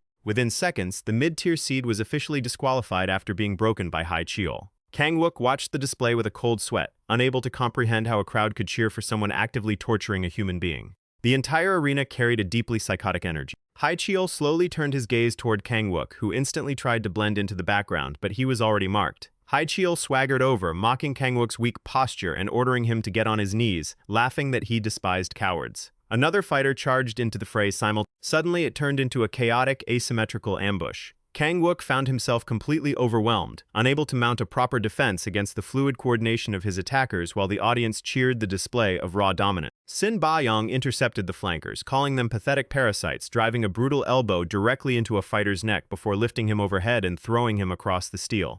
The commentators screamed as the rookie single-handedly disrupted the coordinated assault, charging forward like a freight train. The massive gap in technical experience began to show. A seasoned veteran managed to corner Sin Byung, driving him straight toward the lethal drop-off. But right before the final blow landed, the veteran's fist was caught mid-air by the low-tier fighter who had been acting as a human shield. The low-tier combatant screamed for Sin Bayang to execute the counter. Working in perfect unison, the two underdog fighters completely overwhelmed the high-ranking professional, pitching him directly out of the enclosure.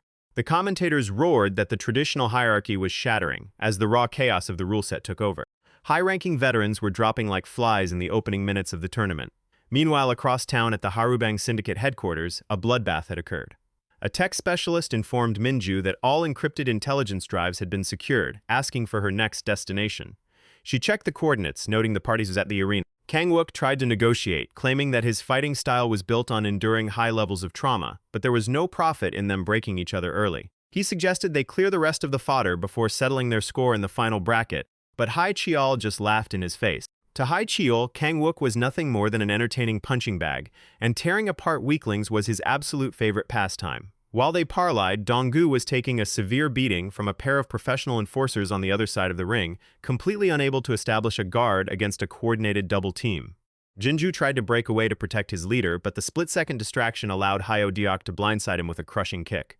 Jinju managed to get his forearms up, but the sheer kinetic force rattled his entire frame. Hyo Deok told him to keep his focus on his own killer, noting it was time to reenact the dark days of the Namil Turf War. That historic conflict had decided the absolute supreme leadership of the runaway networks. The Namburam faction had clashed with rival syndicates in an absolute slaughter that paralyzed the regional districts for 3 full days, ending in an absolute, unconditional victory for the Namburam lords. Hyo Deok looked down at Jinju, telling him he should have switched allegiances when he had the chance. He recalled that during the First War, Biji Cheol was still locked down in a juvenile facility and their supreme leader was operating overseas, yet Biji Cheol still managed to dismantle entire crews single-handedly upon his release. He was an absolute anomaly, a human devoid of fear. Hyo Deok pointed out that following a broken king who was now effectively dead in the underground scene was a fool's errand, questioning why Jinju still clung to that goat. Jinju spat blood, admitting he used to be a fool who would sell his soul for raw power. But things had changed. He had sworn allegiance to a brand new master who had redefined his resolve. Up in the VIP booth, Doyul shifted uncomfortably, feeling a bit put on the spot as Jinju charged back into the fray with everything he had. Hyo Deok met the charge head-on, his execution so blindingly fast that the girls in the audience couldn't even process the strike. He launched a fluid aerial combination that caught Jinju cleanly, forcing the heavy enforcer to realize his opponent's technical velocity had drastically evolved since their last street war. Jinju was entirely on the defensive against the relentless barrage of kicks. Meanwhile, Cheol was handling his own attackers with ease, instantly recognizing that Hyo Deok possessed the precise military-grade striking patterns typical of high-level international operators, far surpassing standard street thugs. His form was reminiscent of elite foreign combat disciplines. Jinju desperately searched for an opening, but Hyo Deok's evasive maneuvers were flawless. Impressed that Jinju had managed to absorb his opening salvo without collapsing, Hyo Deok commended his increased durability. Hyo Deok utilized a deceptive feint to break Jinju's balance, following through with a lightning-fast spinning wheel kick aimed straight at his jaw. Cheol monitored the exchange closely, recalling how Jinju had begged him for training, desperate to shatter his own physical ceilings. Jinju had spent years pushing his muscles to the absolute breaking point, but he had recently hit a wall where hard work no longer yielded results. It was the crushing realization that some gaps are purely genetic, leaving him feeling trapped by his own biological limitations. The commentators roared in disbelief as Jinju somehow weathered the spinning heel kick, praising the rookie's unbelievable resilience.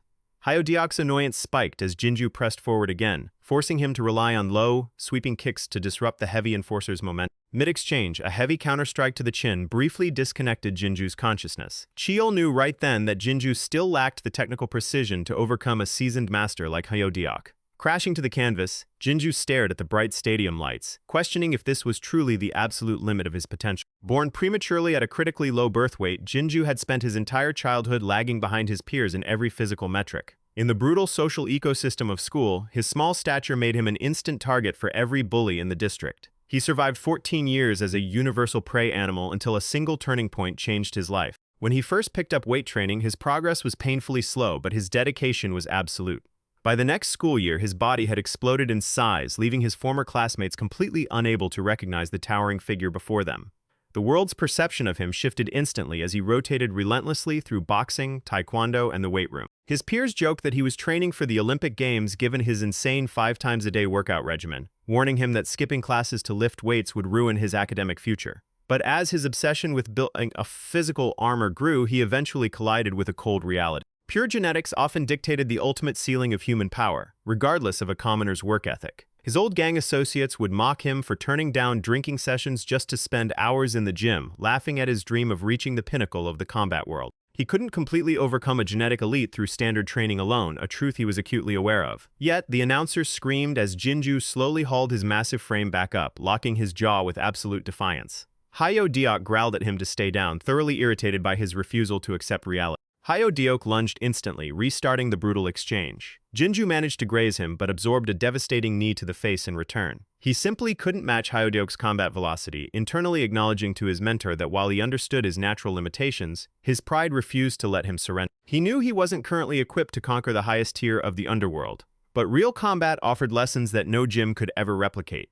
He believed that by dedicating his life to Doyul's cause, he could somehow shatter his biological boundaries and forge himself into a true weapon. He threw his entire soul into a desperate final counterattack, ignoring the structural damage to his limbs. Yeyo Island cursed out loud, calling him a certified lunatic as their shins collided in a sickening crunch. Jinju was intentionally trading catastrophic damage just to anchor his opponent in place. Flashback to the training camp, Cheol pulled out his wireless earbuds and asked Jinju why he was muttering his life philosophy out loud. Jinju had turned bright red, realizing his internal monologue had leaked out completely. He laughed off the embarrassment, claiming the heat was getting to him, while Cheol quietly commended his explosive physical development. His form wasn't flawless, but the baseline power was undeniably there. Back in the present, their fists collided with a shockwave that signaled the absolute climax of the match. Cheol's historical advice echoed in his mind, warning him that while trading damage was highly destructive to his own longevity, facing a technical master required absorbing the impact away from vital zones and applying pure, unadulterated brute force. Yeyo Island was internalizing pure panic, unable to comprehend how this kid was still standing. Jinju used his massive forearms like a ballistic shield, completely ignoring the incoming strikes to launch his own heavy haymakers. The arena turned into a glorious display of primal violence, the commentators noting it was the most spectacular brawl in the promotion's history. Every ounce of his meticulously forged muscle was answering the call. Jinju delivered a shattering headbutt directly to Yeyo Island's face, leaving the commentary team completely speechless as the top seed crashed heavily to the canvas. The rookie had successfully brought down a giant. Meanwhile, Donggu was screaming at his corner, demanding to know why he was the only one stuck in a chaotic 2-on-1 handicap match. He received nothing but a vicious strike in response. Donggu was fighting for his absolute life, but when Jinju tried to step across the ring to assist his leader, his nervous system completely shut down. He had pushed past his biological threshold. Cheol recognized the symptoms instantly, noting it wasn't exhaustion, but a severe delayed concussion from the earlier knee strike. Though minor, the neurological impact completely paralyzed his limbs. On the other side, Kang-wook took a brutal body shot from Cheol, who mockingly asked if the pressure was getting to him. Kang-wook wheezed, begging for a temporary timeout, but the psycho had zero intention of stopping. Down in the luxury seats, the Harubang crime boss was interrupted by an urgent phone call. The boss snapped, having explicitly warned his men not to disturb him while his son was performing in the ring. The lieutenant stammered that the situation was critical, reporting that the legendary head of operations for the Japanese Yakuza, the Snow White Ghost, had officially landed on Yeyo Island and had already wiped out their northern office.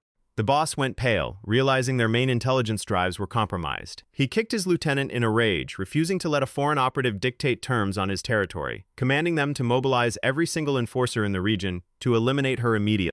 Meanwhile, down in the underground parking structure, a local thug was being hoisted up by his neck as a high-ranking lieutenant coordinated their defense lines. Back inside the cage, Kang-wook raised his hands, screaming that he officially surrendered, causing a massive wave of booing from the bloodthirsty crowd. Mina covered her face in absolute second-hand embarrassment, calling him a total disgrace. However, the commentators clarified that the tournament rules recognized no form of verbal surrender. Cheol drove a brutal boot into Kang-wook's ribs, dragging him back toward the center while laughing that the cage only allowed 2 exits, being carried out on a stretcher or falling off the edge.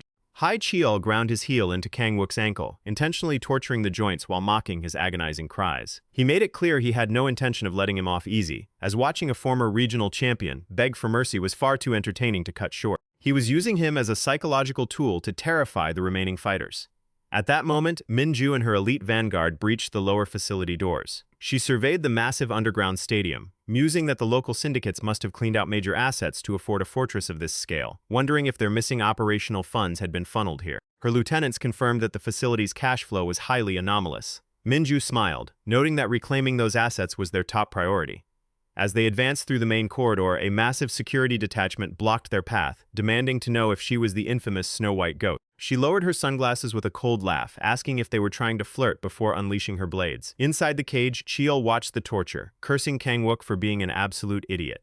High Cheol was intentionally calibrating his strikes to maximize the agonizing pain without triggering a knockout, playing with his food like a cruel child. The bloodthirsty crowd chanted for High Cheol to finish the execution, screaming that they didn't pay to watch a pathetic coward weep inside the cage. High Cheol hauled Kang-wook up by his hair, mocking him for providing the audience with such pathetic entertainment. He lectured him on human nature, stating that humanity is biologically hardwired to find absolute pleasure in crushing the weak. He pointed out that everyone in the stadium was laughing at his misery, asking if he finally understood the joy of the predator. He claimed that destroying vulnerable prey was a fundamental human instinct. The stadium erupted in chants for a lethal finish. Kang-wook flashed back to his own high school days, realizing he had inflicted this exact psychological horror on dozens of innocent students, forcing him to confront his own disgusting past. Out in the security corridors, the Harabong enforcers were living a nightmare. 30 elite fighters had been systematically neutralized in under a minute by the Snow White Ghost, her lethal velocity bypassing their comprehension entirely. The surviving guards realized their tactical training meant nothing against a top-tier international assassin. Minju wiped a drop of blood from her cheek, telling the remaining commander she was in a generous mood and offering him a chance to walk away alive. When the guard tried to mount a desperate counterattack with a hidden blade, she effortlessly bypassed his trajectory, cleanly severing his fingers before he could even register her movement. She casually reminded him that losing a few digits was a bargain compared to losing his head, before correcting his assumption about her nationality, coldly stating she was proud to be Korean. Back in the cage, the brutal beatdown reached its absolute peak. High Cheol encouraged the crowd to cheer louder as he prepared to shatter his target completely. Kang-wook internally accepted the poetic justice of the situation, acknowledging he was no better than his tormentor. High Cheol commanded him to crawl and beg for his life, but Kang-wook suddenly spat blood and locked eyes with him, his posture completely shifting. He realized his entire life had been defined by a completely pathetic delusion. He had assumed that being a predator made him special, but in reality, he was just a miserable bully. He looked at the screaming crowd, feeling a deep wave of absolute disgust for the entire ecosystem of violence. For the first time in his life, Park Kang-wook raised his guard into a legitimate, disciplined martial arts stance. High Cheol scoffed, stating a loser would always remain at the bottom of the food chain, telling him to drop the tough guy act. But Kang-wook just laughed, noting that looking at his own reflection in High Cheol's behavior made him want to vomit. Kang-wook charged forward with a roaring battle cry. High Cheol easily read the trajectory, noting the strike lacked real velocity and power, easily stepping inside the line to drive a brutal counterpunch that sent Kang-wook crashing back down to the canvas. The announcer barked that the match had reached its 5th official knockdown, identifying the battered fighter as Park Kang-wook.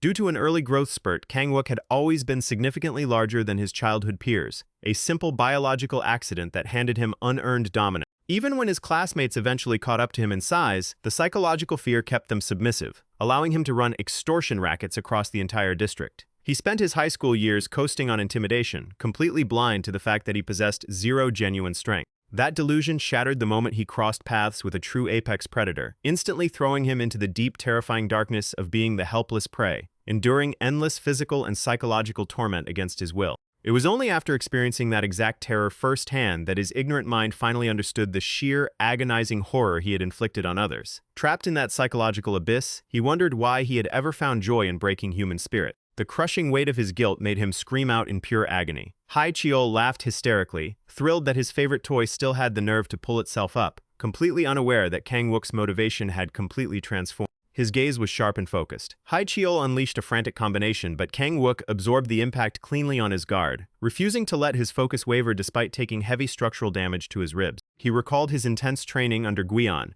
who had forced him and Donggu through an absolute living hell as a penalty for being the slowest in the class. Kang-wook had apologized to Donggu for dragging him into the extra conditioning, but Donggu had simply wiped his glasses and told him he should be focusing his apologies on the people he actually harmed in the past. That memory anchored Kang-wook's resolve as he stood his ground. The commentators began praising his unbelievable endurance. High Cheol's frustration boiled over, unleashing a massive hook that broke through his guard, but Kang-wook leaned into the strike to deliver a sharp counterpunch directly to High Cheol's throat. Donggu's past words echoed in his mind, reminding him that a simple verbal apology would never be enough to balance the scales of his transgressions. He knew he had actively enabled the systematic torment of vulnerable students, and he understood why his presence inside the group was still deeply resented. True redemption required actively bleeding for his mistakes. No matter how many times High Cheol shattered his guard, Kang Wook dragged his broken frame forward, completely baffling his opponent with his absolute refusal to stay down. He recalled his abysmal academic reports and his lazy excuses about damaged lungs from smoking whenever he failed a fitness metric.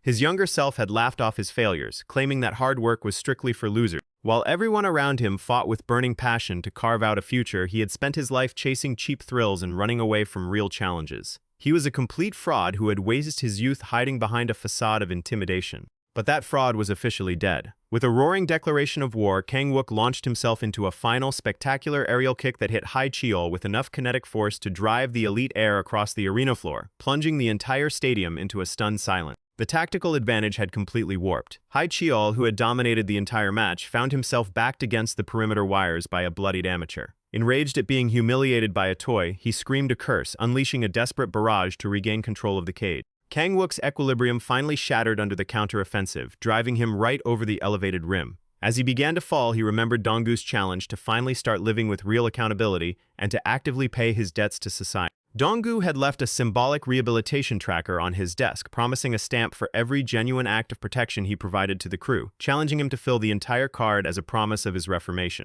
In a brilliant display of tactical sacrifice, Kang Wook reached out mid-air and locked his arms around High Cheol's trailing leg with a crushing grip. He laughed through the blood, shouting that his entire existence was built on enduring suffering, so he might as well drag the elite air right down into the abyss with him. Kang Wook utilized his falling body weight to anchor High Cheol, dragging the screaming mob air over the 15-foot drop-off alongside him. The Harubang boss rose from his seat in absolute panic as the two fighters crashed heavily into the lower arena floor. The impact was catastrophic, leaving both combatants severely incapacitated. While High Cheol lay completely unconscious from the structural trauma, Kang Wook somehow kept his eyes open, smiling as he thought of his redemption tracker. The enraged crime boss screamed for his enforcers to execute Kang Wook right there on the concrete. The lieutenant panicked, informing his boss that their security lines had been completely breached and the strike team sent to eliminate the Japanese syndicate vanguard had been slaughtered to a man. The boss went pale, ordering an immediate distress signal to be sent to the regional high-ranking Federation lords. Inside the enclosure, only 3 active combatants remained, with Jinju completely paralyzed by his head injury. Donggu delivered a powerful, well-timed heel strike to his attacker's ribs, successfully breaking a grueling 2-on-1 chokehold. He looked completely exhausted but focused, his strategic positioning allowing him to finally catch his breath. He was now locked in a final showdown against Sin Bayong, the most technically gifted prodigy in the promotion.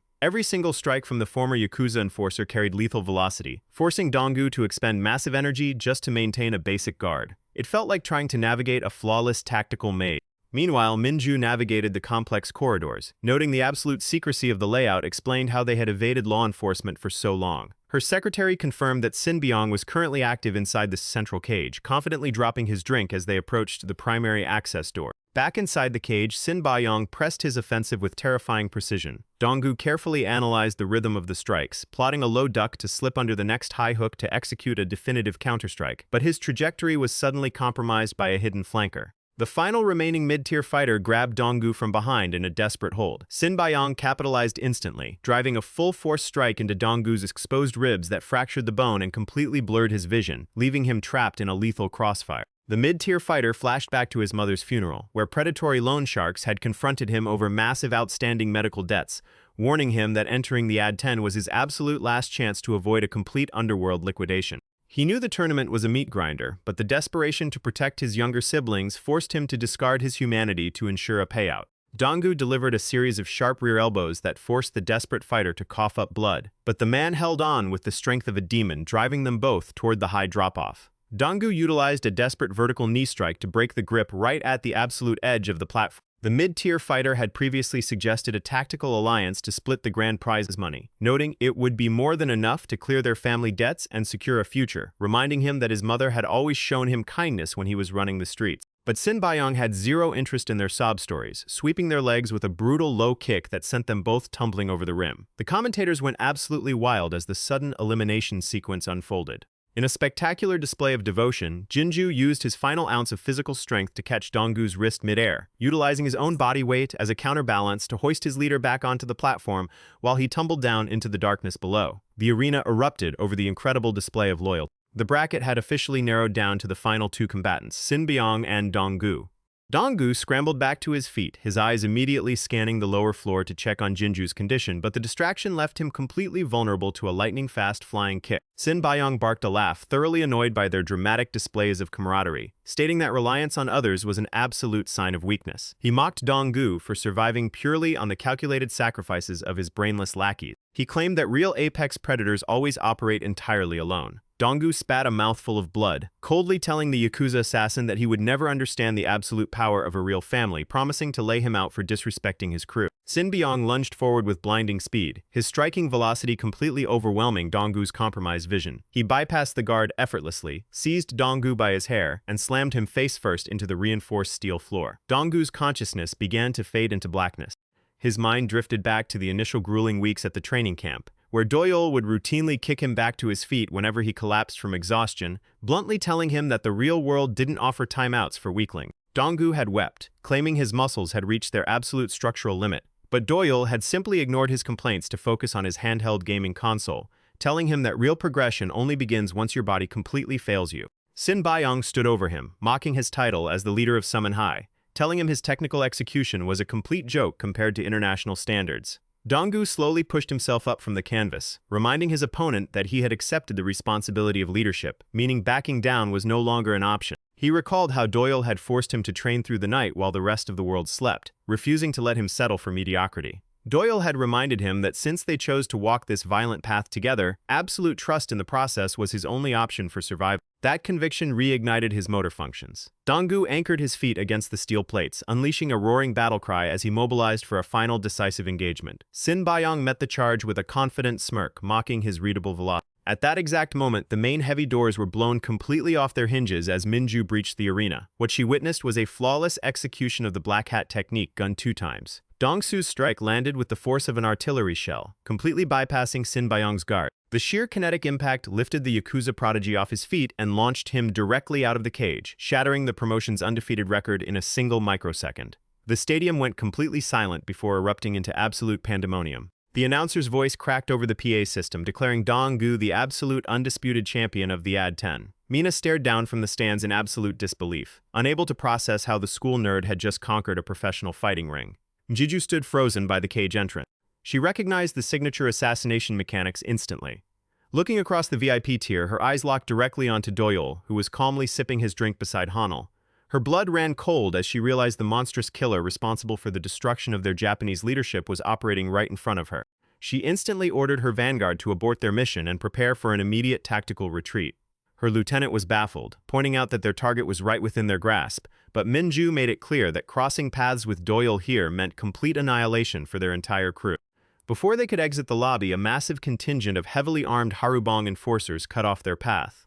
The regional district commander stepped forward, demanding the immediate return of the encrypted intelligence drives they had stolen from the northern office, promising them a safe exit if they complied. Minju scoffed, drawing her concealed blades with a lethal smile, noting that local street thugs truly lacked situational awareness. Since the drive contained the absolute blueprint to the organization's hidden financial networks, she had zero intention of handing it over, ordering her vanguard to clear the room. 3 days after the tournament concluded, the crew had returned to their makeshift gym on the coast.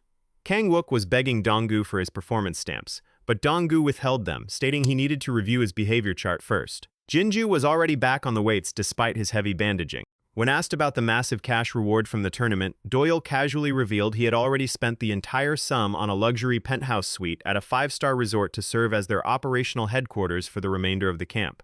Kang Wook nearly threw a fit, but quickly shut his mouth when Doyul asked if he wanted to settle the dispute with Blades. Dong-gu questioned Guion about Doyul's frozen asset accounts, wondering how they were going to cover their operational costs moving forward.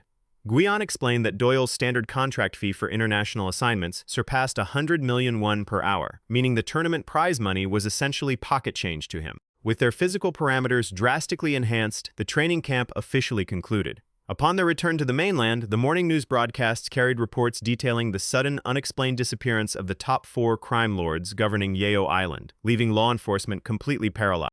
Back in her private quarters, Minju was on a secure line with her father, laughing off his concerns about her reckless operational style. She confirmed that Sin Bayong had been permanently neutralized and detailed her plans to establish a permanent operations base inside Seoul to monitor Doyul's movement. Following a month of medical clearance and recovery, the crew officially arrived back at Sumo High just in time for the opening of the autumn semester. Donggu proudly paraded his gold championship medal around the club room, but his classmates completely laughed it off, assuming it was cheap cosplay merchandise. Mina completely ignored his bragging, calling him a delusional nerd. But beneath the peaceful school surface, a dark storm was brewing. Across town, the number 3 executive of Seokdong Juwon was being brutally interrogated by a rival syndicate. His arm was still heavily compromised from the structural damage inflicted by Gwion during their previous clash, leaving him completely unable to defend himself against a massive enforcer who demanded the encryption keys to Seokdong's illegal digital network. The enforcer slammed Juhwan against the concrete wall, mocking the collapse of Seokdong's leadership now that Wakui had been permanently removed from the 12 Nations Council. He made it clear that without their monstrous protector, their entire territory was ripe for a hostile takeover. As the new school term advanced, the notorious Woran High School became the crew's next strategic objective. Mina and Yeyo continued to follow Doyul everywhere, acting as an aggressive cheering section despite his visible annoyance. When a local Woran enforcement squad tried to ambush them in an alleyway, Gwion intervened instantly, executing a textbook display of Black Hat's dispersed shot that neutralized the entire squad in a fraction of a second, solidifying the anime club's reputation as a lethal operational unit. The strategic campaign to systematically dismantle Woran High was officially underway. Within the capital's underworld hierarchy, 3 specific institutions were recognized as the absolute pillars of juvenile delinquency: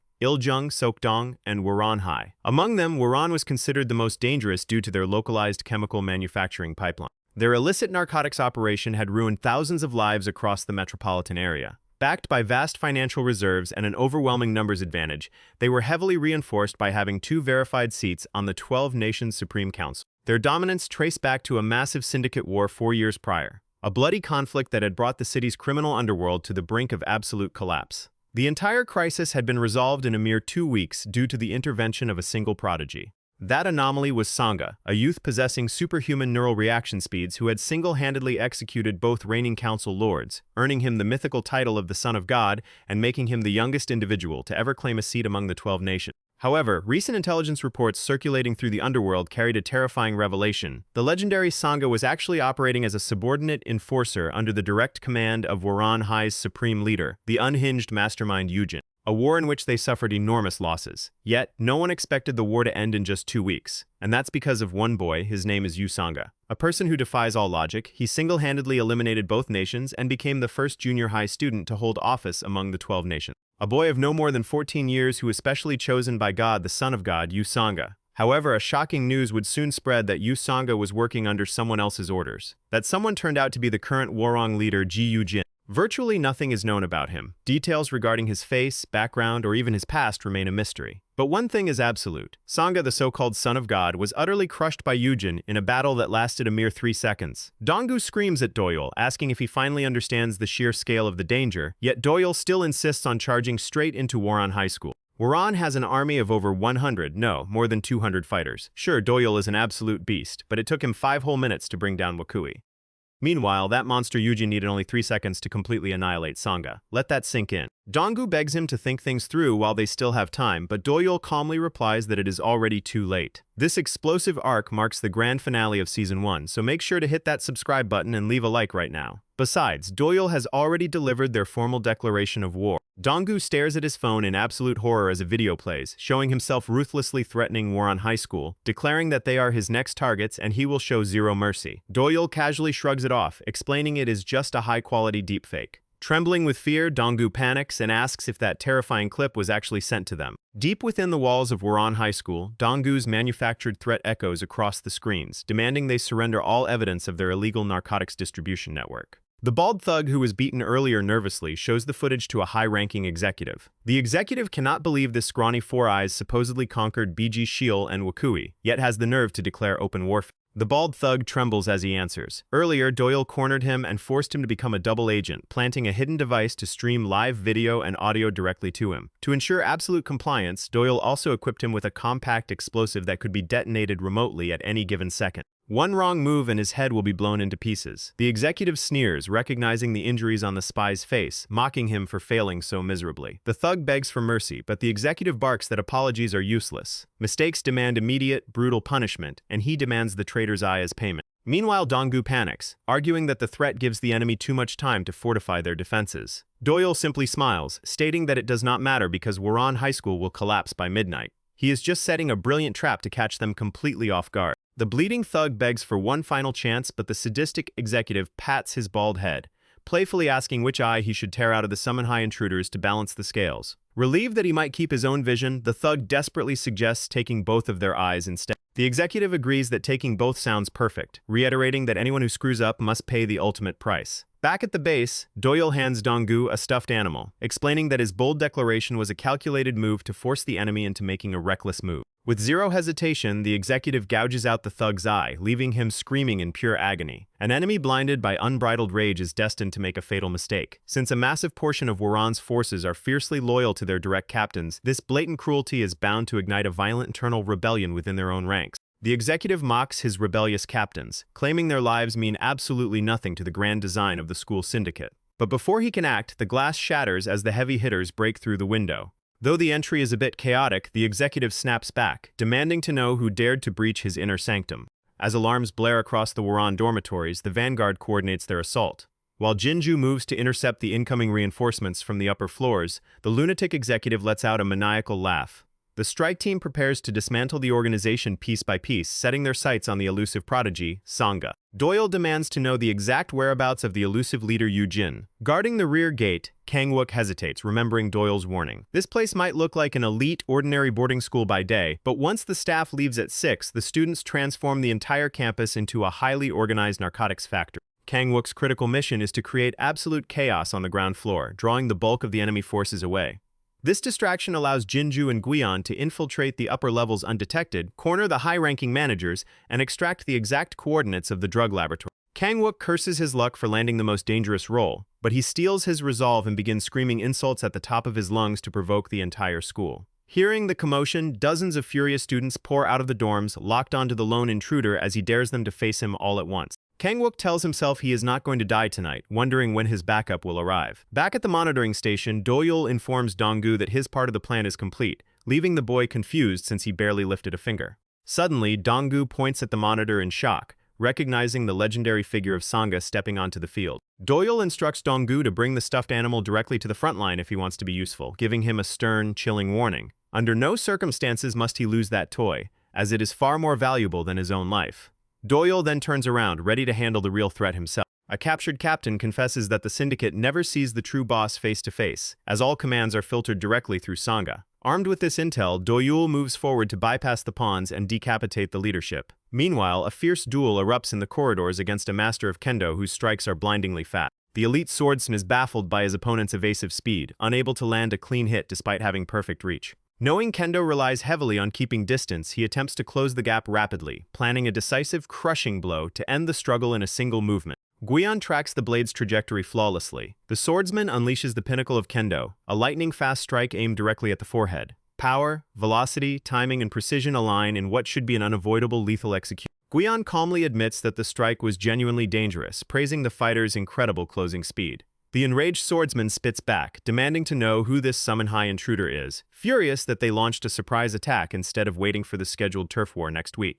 Guion indifferently responds that surprise is simply the most efficient way to conclude a conflict. The swordsman curses their lack of honor, demanding to know their ultimate goal. Guion admits he does not care about the politics.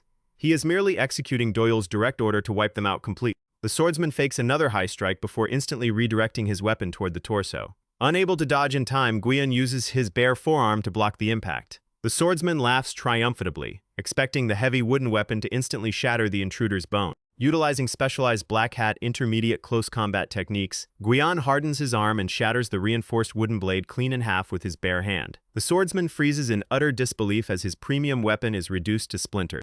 Guion counters instantly, leaving a deep slash across the elite's chest. Clutching his wound in agony, the swordsman gasps, wondering what kind of monster he is facing. Guion merely notes that since the man survived his counter with only surface wounds, he is definitely far superior to the previous executive. Guion sighs, reminding himself that Doyul strictly forbade lethal force for this segment. Holding back and matching an amateur's pace is deeply frustrating, but he remembers Doyul's words. If he cannot control his output perfectly, he is still unrefined. He holds no grudge, the boss is entirely correct. Suddenly, another high-ranking enforcer draws a lethal steel blade. Guion recalls Doyul mentioning that monsters like Wakui and Biji Cheol were anomalies of pure talent. With professional assassination training, they easily would have qualified for the Central Syndicate squads. Looking at the caliber of these high school fighters, it is clear that the 12 nations breed terrifying combatants. Guion wonders if South Korea's academic underworld hides even greater monsters capable of pushing his limits to the absolute edge. The armed enforcer unleashes a frantic barrage of lethal slashes. He had forged his compliance through millions of grueling repetitions until his technique was flawless, yet Guion effortlessly glides through the steel storm without a single scratch. The enforcer pushes his speed to the absolute limit, executing a massive horizontal cleave. Guion cleanly evades the trajectory, counterattacking with a precise multi-angle striking sequence that sends the swordsman crashing to the floor, disarmed and broken. Even so, Guion notes a slight tear in his sleeve. Doyul's evaluation was spot on. There are definitely a dozen or more elite underground fighters out there who can match the prowess of professional Black Ops squads. Guion dashes through the facility, slightly annoyed by Doyul's habit of launching massive operations without consulting him first. Yet the sheer audacity of invading a drug syndicate overnight brings a smirk to his face. Suddenly, he senses an abnormal presence ahead. Realizing something within the area is highly volatile, Guion suddenly tosses the stuffed animal high into the air as the environment shifts instantly around him. An oppressive figure appears out of thin air, blocking his path entirely. Guion attempts to bypass him, but the man extends his arm, demanding to know if he is looking at Donggu of Sumo High. This imposing warrior is none other than Cheho, the lethal commander of Titan Crown Holdings Team 3. Meanwhile, Doyul confronts Sangha, warning him that no matter how hard he tries, he stands zero chance of victory. Doyul demands an immediate surrender and the location of Yujin. Sangha merely smiles arrogantly, claiming that truly powerful men do not need to boast, and promises to make Doyul the exception to his flawless record. Doyul strikes, but Sangha counteracts with uncanny precision. Sangha is stunned by Doyul's oppressive yet refined aura, noting it matches the terrifying presence of Cheho. He demands to know if Doyul is a hidden weapon from the National Federation's elite squads, but Doyul tells him to shut his mouth. Doyul demands the immediate handover of Yujin. Sangha mistakenly assumes Doyul is an assassin sent by the Federation to purge local factions. Realizing words are useless to extract the truth, Sangha drops his relaxed posture and prepares to unleash his full, terrifying power. Doyul sighs in frustration at the misconception. Meanwhile, in a lavishly dark room filled with classical music, a colossal snake slithers around a tub filled with blood, locking eyes with a deeply disturbed individual. Whispers in the underworld claim this monster bathes in human blood and revels in pure slaughter. He stands up with an air of horrific grandiosity, whispering to his giant reptile, asking if the rumors of his absolute madness are true. Surrounded by the aftermath of his violence, the unhinged supreme leader of Waran High School, Yujin, stares blankly ahead. He operates with a severe selective amnesia, entirely detached from the horrific sins he commits. Underworld files reveal Sangha possesses a superhuman biological anomaly. His neural reaction times and conduction speeds operate at more than 3 times the speed of an ordinary human being. His heavily enlarged myelin sheaths allow electrical nerve impulses to travel instantaneously. This grants him the godlike ability to microread air currents, shifts in temperature, and subtle atmospheric pressure changes. With an internal biological radar operating at a staggering 0.03 seconds, he can anticipate physical movements and dodge incoming attacks blindfolded, long before they even manifest. He was the type of prodigy who could pluck a flying insect out of midair with simple chopsticks as a child. Many dismissed his supernatural reflexes as media fabrications, until they witnessed his terrifying speed firsthand. As the youngest elite of the 12 nations, Sangha basically perceives the world in slow motion. He can feel the microspasms in a person's muscles before they even take a step, effectively predicting the future. This divine talent earned him the title Son of God. Yet, the only man capable of completely dominating Sangha and keeping him on a leash is the unhinged warlord Yujin. For the Syndicate, following Yujin is the ultimate ticket to underworld supremacy. Sangha effortlessly glides around Doyul's rapid offense. Doyul immediately recognizes the hyper-reactive nervous system at play. It is highly efficient, allowing Sangha to slip away from a lethal elbow strike with milliseconds to spare. The exchange reaches such high velocity that the sonic booms trail behind their movements. Sangha is utterly shocked. Though his hyper-focused eyes can track Doyul's muscle contractions, he absolutely cannot predict the trajectory of the strike. Sangha anticipates a low kick based on shifting weight, only to find Doyul's fist instantly hovering millimeters from his eye. Doyul coldly notes that this level of combat processing is something Sangha could never replicate, pushing the prodigy into a frenzy. Doyul is clearly holding back, yet he effortlessly matches Sangha blow for blow. As Doyul forces him onto the defensive, Sangha realizes with growing dread that Doyul's speed is continuously accelerating, scaling to a level beyond his comprehension. Sangha seizes Doyul's shoulder, pivoting to deliver a brutal kick directly to the ribs, but his boot hits empty air. Doyul vanishes from his line of sight, reappearing overhead to deliver a crushing downward strike that Sangha barely manages to evade. Losing his composure, Sangha exposes his flank, and Doyul capitalizes with a vicious hook toward his jaw. Sangha recovers with a manic, unhinged laugh, driven wild by the thrill of facing someone who completely breaks his perception of time. For the syndicate members, Sangha's godlike talent is the ultimate assurance of their dominance. They leverage his near-supernatural reflexes to protect their lucrative operations, viewing his existence as a divine gift to rule the underworld. To cope with a world that moves too slowly for his hyper-advanced brain, Sangha relies on their custom narcotics to artificially alter his perception. He is a super being trapped in a reality where everyone else appears frozen. Yet, Doyul completely shatters that illusion, blasting the prodigy backward with a casual strike and mocking his perception as painfully slow. Sangha recovers, screaming in absolute rage as his ego is thoroughly crushed.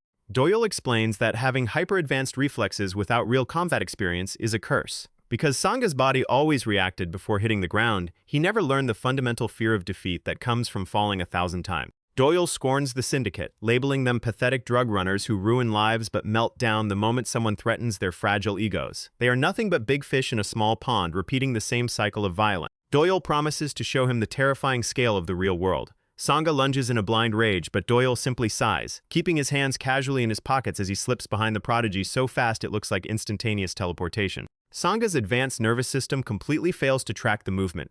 He realizes too late that Doyul is an entirely different species of monster. Doyul relentlessly pins him to the ground, keeping him completely immobilized. Doyul tells him to stop playing dead and demand the location of Yujin. Meanwhile, Cheho approaches Donggu with an unexpected proposition, an official invitation to take an open seat among the elite 12 nations. Cheho explains that his syndicate acts as the ultimate broker for the underworld, enforcing treaties to prevent catastrophic turf wars and keeping all regional factions highly profitable. However, with the sudden collapse of both Iljeon's school and Seokdong High, all attributed to Sumo High's aggressive expansion, the balance of power has shattered. Cheho acknowledges that taking down titans like Biji Cheol and Wakui requires terrifying strength. With 2 seats vacant, Cheho offers Donggu a partnership to preserve the peace, urging him to accept the invitation willingly and enjoy the immense benefits of the syndicate's backing. But the offer carries a lethal subtext. If Sumo High refuses to comply, they will be entirely wiped out for violating the syndicate's established treaty. Thinking on his feet, Donggu fake agrees instantly, shaking Cheho's hand just to escape the pressure. He needs to deliver the vital tactical asset to Kangwook immediately, so he makes a quick excuse and dashes off into the night. Cheho watches him run, discussing with his lieutenant if that scrawny kid is truly the monster who crushed Wakui. Meanwhile, a broken Sangha watches Doyul in pure terror, unable to comprehend a fighter who can land a devastating blow to the solar plexus without showing a shred of malice. Doyul stands over him, giving a final, freezing warning. Reveal the location of Yujin immediately, or face having both arms permanently shattered. Sangha lets out a desperate, bloody laugh, warning Doyul that seeking out Yujin is a direct suicide mission. Compared to Yujin's unhinged, bottomless violence, Doyul's skill is practically child's play. He begs him to leave the monster sealed away. Deep within his private chambers, the unhinged Yujin tilts his head at a terrified captive girl who tries to crawl away in pure panic. With an eerie, completely blank expression, he asks why she is running, completely oblivious to the horrific violence he just inflicted upon her due to his amnesia. Sangha's past records reveal that Yujin brutally slaughtered his own flesh and blood without feeling a single ounce of remorse. Because his mind completely erases his darkest acts, he genuinely perceives himself as innocent, making him an absolute demon.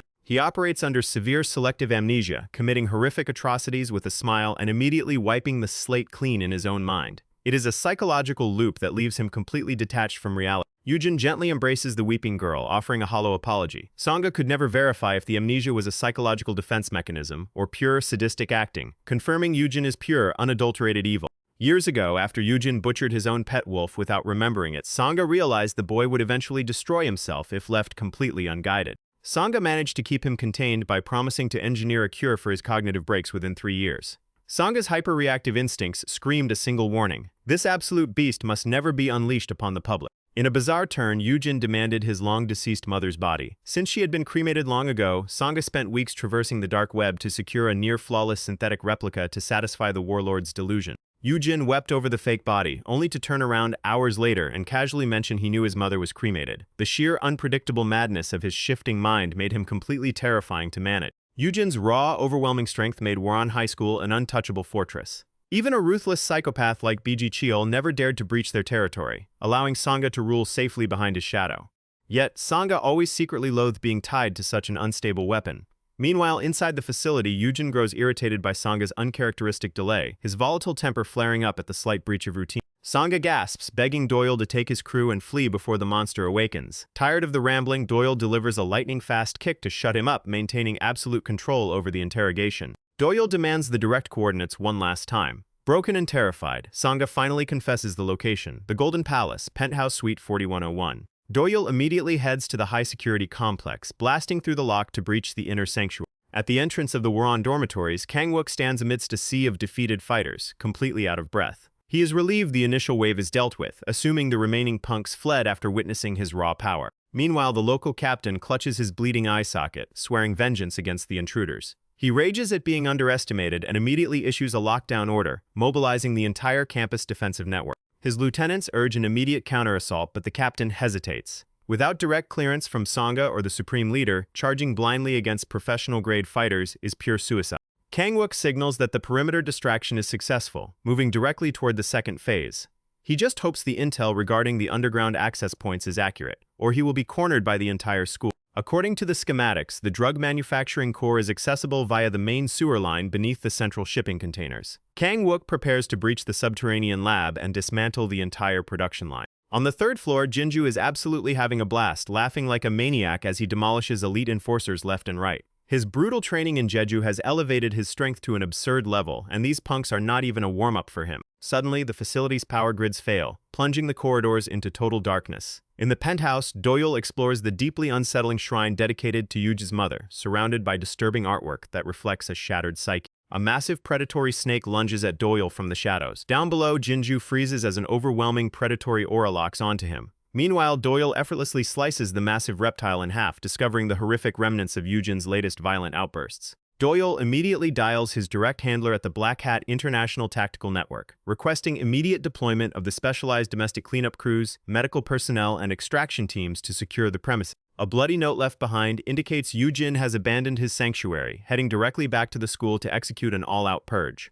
Meanwhile, back at the facility, the unhinged leader manifests directly behind a startled Jinju. Yujin bypasses Jinju's massive guard effortlessly, shifting his weight with terrifying velocity. Before the powerhouse can react, Yujin delivers a twisting strike, completely ignoring Jinju's defensive stance as he demands Sanga's location. Kang-wook navigates the toxic underbelly of the sewer system, questioning the intel until the unmistakable scent of chemical processing hits his nose. He wonders why his vanguard partner is taking so long to rendezvous. After plowing through 100 defenders single-handedly, Kang-wook demands immediate backup. Donggu finally drops down into the maintenance shaft, completely out of breath but carrying the specialized equipment. Voices echo down the tunnel as heavily armed lab technicians return from a shift, boastfully discussing the absolute supremacy of Woron High School's distribution network under Yujin's terrifying reign. Kang-wook and Donggu hide behind large storage crates as the guards pass by. A high-ranking manager halts, scanning the darkness, but dismisses the minor sound as mere sewer rats before moving along. Completely drained from his earlier battles, Kang-wook knows a direct confrontation right now would be fatal. Suddenly, the manager spins around with a sadistic grin. He was feigning ignorance, trapping them perfect. Upstairs, Jinju is completely overwhelmed, unable to track Yujin's blinding movements. Yujin talks to himself in an erratic, fragmented manner, completely detached from reality as he prepares to dismantle his opponent. With an audible crack, Yujin shatters Jinju's shoulder joint, casually telling him his life ends tonight. He offers a sick game, suggesting Jinju beg for his life just like the previous captives did. Jinju writhes in pure agony as Yujin systematically breaks his ankle next with invisible speed. The raw, unfiltered cruelty of the Woron leader leaves the powerhouse completely helpless on the cold floor. Desperate to preserve his dream of becoming a champion, Jinju swallows his pride and begs for mercy through tears. Yujin's expression instantly sours into profound boredom, muttering that a warrior who begs does not deserve to breathe, raising his heel for a killing blow. A sudden, high-velocity strike cuts across Yujin's face, forcing him back. Guion arrives just in the nick of time, deploying advanced Black Hat interception techniques to shield the fallen muscle-bound executive. Down in the labs, the elite manager thrashes Kang-wook effortlessly, mocking Sumo High's audacity for launching a full-scale raid on their highly secured facility. Before the manager can finish him, Donggu steps in with a ferocious, perfectly timed counterkick that sends the elite flying across the room. Standing tall, Donggu introduces himself as the true supreme leader of Sumo High. Donggu remains highly vigilant, noticing the manager instantly rolled with a kinetic impact, effectively neutralizing the massive force of the kick through advanced defensive reflex positioning. The manager wipes his lip with a sinister smirk, genuinely impressed by the explosive speed of the strike, noting Donggu's technical refinement is comparable to Sanga's specialized training. Donggu steals his stance, remembering Doyul's crucial advice. The upper echelons of the 12 nations possess monstrous natural combat talent, and underestimating their recovery speed is a fatal mistake. Back upstairs, a battered Jinju begs Guion to flee, warning him that Yujin is an absolute force of nature who kills without a single shred of hesitation. Guion looks at the shattered executive and fixes his gaze on Yujin. Yujin simply tilts his head, his chronic amnesia flaring up again as he genuinely asks if he was the one responsible for the carnage around them. Yujin closes the distance instantly, striking from a complete blind spot. Guion manages to intercept the terrifying trajectory, but the sheer force of the impact sends a violent shockwave right through his defensive guard. The exotic, bone-crushing striking style instantly triggers Guion's training files. It matches the legendary forbidden assassination techniques utilized by the defunct continental syndicates. Black Hat intelligence confirmed this legendary martial art leaves unique internal bruising patterns, often referred to in the underworld as the dragon handprint. Since that syndicate was entirely dismantled a decade ago, seeing its signature style deployed by a high school student is deeply alarming. Yujin simply smiles, fascinated that someone actually survived his opening blow. Yujin executes a complex footwork sequence known as the Void Step, his silhouette blurring into multiple afterimages as he glides across the concrete with terrifying fluid speed. Guion unleashes a rapid piercing counteroffensive, but Yujin weaves through the strikes effortlessly, moving like a phantom dancing through a storm. Guion shifts to high-tier Black Hat spearhand strikes, attacking from impossible geometric angles. Yet, Yujin continuously adjusts his center of gravity, highly intrigued by the mechanical precision of his opponent. Jinju watches in absolute awe as the combat escalates beyond human limits. Yujin suddenly unleashes a blinding multi-strike flurry, his fists breaking the sound barrier as they hammer directly into Guion's guard. This lightning-fast execution is the absolute pinnacle of the forbidden style. Yujin is stunned that Guion managed to mitigate the lethal pressure, but Guion simply smiles, reminding him that Black Hat operatives always stand at the top. The two monsters clash in an absolute explosion of velocity, vanishing from sight before reappearing at opposite ends of the hall. Fresh blood drips down Yujin's cheek, but his unhinged eyes lock onto his target, determined to burn this fight into his volatile memory. Down in the narcotics core, Donggu stands victorious over the unconscious body of the high-ranking manager. Kang Wook stares in absolute disbelief, unable to comprehend the massive, terrifying growth his leader achieved during his secret training. The remaining lab workers freeze in pure terror. Donggu quietly nurses his right forearm, his muscles twitching violently, a painful side effect of unlocking such immense physical output in short bursts. Recognizing his technique still needs refinement, Donggu focuses on the mission, demanding the trembling technicians provide direct access codes to the primary drug storage vaults. The battle on the upper floors reaches a critical phase. Yujin's continuous predatory acceleration begins pushing Guion into a corner, his devastating strikes slowly chipping away at the operative's endurance. Each kinetic impact transmits deep vibrational pain directly into Guion's bones. Yujin mocks his resilience, claiming that true mastery cannot be matched by mere tactical programming. He notes that executing the absolute pinnacle of continental assassination arts usually requires a lifetime of shattered bones and horrific scars, yet his opponent's flesh remains unblemished.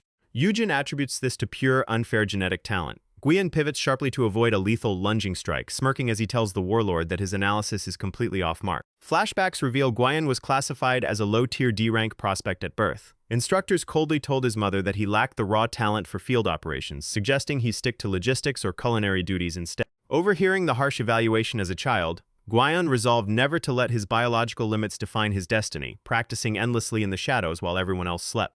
As news broadcasts detail the legendary exploits of elite syndicate masters like Yuseok returning from international campaigns, Guion's mother gently encouraged him to forge his own path of strength and honor. Despite consistently placing dead last in the competitive evaluations, his mother's unwavering belief remained his ultimate anchor against the cruel reality of the organization. He hid his bleeding, blistered hands from the instructors, swallowing his shame and promising to push past his biological limitations through sheer, unadulterated hard work. Meanwhile, the young prodigy Doyul effortlessly mastered every high-tier lethal technique on his very first attempt, highlighted by instructors as the absolute golden future of the Black Hat organization. When Guion asked Doyul how much he practiced to achieve such perfection, Doyul casually replied that he never needed to practice simple things. The staggering gap of natural talent was devastating, yet Guion kept smiling. He refused to break. While others rested, he repeated the basic forms a million times, determined to experience the feeling of absolute victory at least once in his lifetime. Through sheer repetition and unbreakable will, he forged artificial talent. Back in the present, Jinju watches in awe as Guion coordinates an incredibly complex, high-tier defensive pattern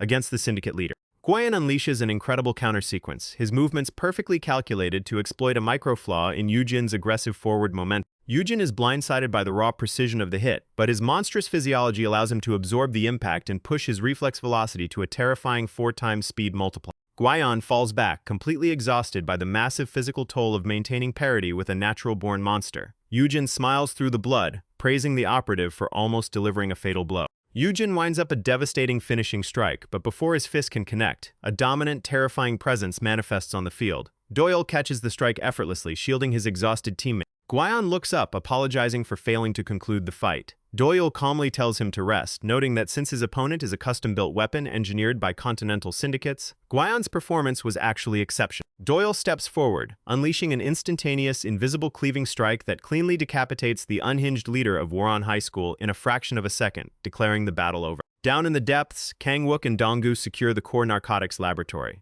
Looking around the massive industrial operation hidden beneath the high school, Dong-gu prepares to activate the tactical device packed inside the stuffed toy. The device contains a high-tier global media uplink and a military-grade black hat demolition explosive. Doyul's grand design is finally coming together. Outside the gates, black hat tactical cleanup units wait for the signal. They recall the absolute devastation Doyul caused during his previous operational deployment in Japan, bracing themselves for a massive explosion. With the leadership neutralized and the facility rigged, Doyul's flawless execution ensures that the corrupt institution will be completely erased from the map tonight. Doyul looks down at the fallen opponent, acknowledging that the boy's hyper-reactive nervous system allowed him to survive a millisecond longer than ordinary humans, though his fate was sealed the moment he targeted innocent students. Doyul states that monsters who build empires out of human suffering and narcotics do not deserve a place in reality, comparing Woron's operations to the horrific human trafficking rings he dismantled back in Tokyo. Back then, the trafficking ring was backed by the notorious Yakuza syndicate Kita no Gumi. When Doyul executed their regional leadership, it ignited a massive underworld war. Tonight, he is applying that exact same absolute purification to the domestic syndicates. With the supreme leader terminated, the invincible aura surrounding Woron High School completely vanishes. The students realize too late that their untouchable sanctuary has been entirely compromised. Underworld records indicate Yujin's entire childhood was forged within the violent crucible of continental human weapon programs, surviving a legendary purge on a marine vessel before arriving in South Korea. Abandoned at birth by an addict and purchased by syndicate handlers, his lethal instinct was the only asset that kept him alive in a brutal dog-eat-dog environment. By age 10, he was already operating as a top-tier executioner for continental gangs, completely conditioned to perceive violence as his sole language and reality. At age 15, his handlers arranged a strategic partnership with the Yakuza faction Kita no Gumi, introducing him to Minju, the dangerous head of operations known as the Snow White Goat. However, his severe psychological instability and amnesia made him too dangerous to control, leading to a violent fallout that forced him to flee across the border. The Continental Syndicates ordered his immediate termination, but Yujin managed to slip into the South Korean academic underworld, completely vanishing from their radar. In Seoul, he partnered with Sangha to erect his secure narcotics empire. But tonight, that entire criminal kingdom goes up in flames as Dong-gu activates the detonation sequence, blowing the hidden facility to pieces. As secondary explosions rip through the foundations, Black Hat logistics teams immediately initiate their massive media broadcast sequence, prepared to leak the entire syndicate's data to every major network globally. Doyul dismisses the tragic background of his fallen foe, stating that an elite assassin does not care about an enemy's sob story. Black Hat medical teams flood the upper levels, successfully rescuing the captive students and stabilizing the area. In New York, major media conglomerates received the unredacted evidence files, triggering an unprecedented global news storm. Doyul's calculated information warfare is designed to rip the entire syndicate out by its absolute roots. Across international channels, high-ranking cartel members watch in absolute horror as live streams of Woron High School's downfall flood the internet. The profit-driven mastermind Yuseok orders an immediate emergency gathering of all regional leaders. The global broadcast showing the total neutralization of Woron sends shockwaves through the 12 nations. Top-tier warlords and gang captains across Incheon and Busan realize a terrifying new power has just entered the chat. Delinquent monarchs from elite technical schools and regional alliances glue their eyes to their screens, recognizing that the domestic balance of power has just been permanently obliterated. The protective leader of the Pyeongtaek Institute runaway gang, Doha, watches the chaos unfold alongside syndicate executives who frantically scramble to deploy damage control before the authorities close in. While local channels try to dismiss the event as a political stunt, international coverage forces a massive federal investigation, triggering a sweeping nationwide crackdown on all affiliated syndicate academies. Syndicate overseers issue a chilling mandate. The 12 nations must maintain absolute radio silence. The student gangs are merely tools to harvest talent, and anyone who draws further media attention will be permanently liquidated. Doyul calmly states that to eradicate an infestation, you cannot just crush the insects in front of you. You must burn down the entire structure. Though Kang-wook and Dong-gu barely understand his macro strategy, they prepare for the next phase. Dong-gu asks Doyul if lethal force is truly necessary. Doyul reminds him that since Donggu is the official leader of the Sumo High Alliance, he will respect his code against killing on domestic soil, choosing total containment instead. Sumo High's legendary reputation spreads like wildfire nationwide. High-ranking syndicate Captain Du Jun calls an emergency summit of the remaining regional cartels to coordinate an absolute overwhelming counterstrike.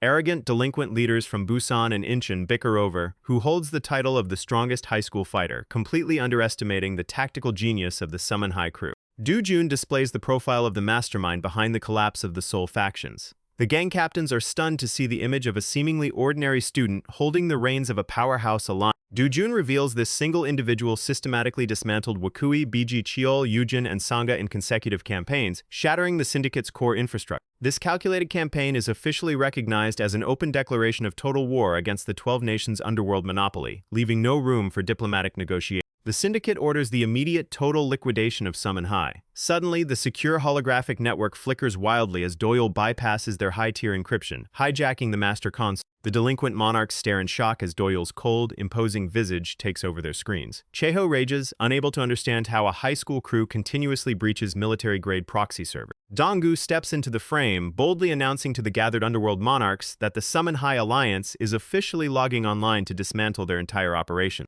He delivers an absolute ultimatum to Titan Crown Holdings and the National Federation: surrender all regional cartels immediately, or face a complete structural purge from top to bottom. Donggu promises to unleash an absolute unmitigated nightmare upon any faction that refuses to bow down, setting the stage for an unprecedented conflict. Meanwhile, a luxury sports car drifts directly onto the Sumo High campus. A striking, high-tier operative steps out, looking around for Doyul and wondering how the institution is somehow still standing. Donggu fires up his crew with a powerful new battle cry, declaring they will become living legends. Doyul simply sighs, muttering that a quiet tactical liquidation would have been far less noisy as the true war begins. Season 2 opens inside the high-security Gimcheon juvenile facility, where the monstrous Wakui has already conquered the entire inmate population. He faces off against the fear-immune overlord Biji Cheol, who welcomes him with a sinister grin. Biji Cheol strikes instantly, igniting a titanic clash between the two broken kings. Back at the club, Doyul reveals he intentionally engineered the prison transfer to force the two rival titans into neutralizing each other. Doyul explains the strategic play. The syndicate leverages high-end vehicle part distribution channels to launder immense underworld assets under the management of elite captains.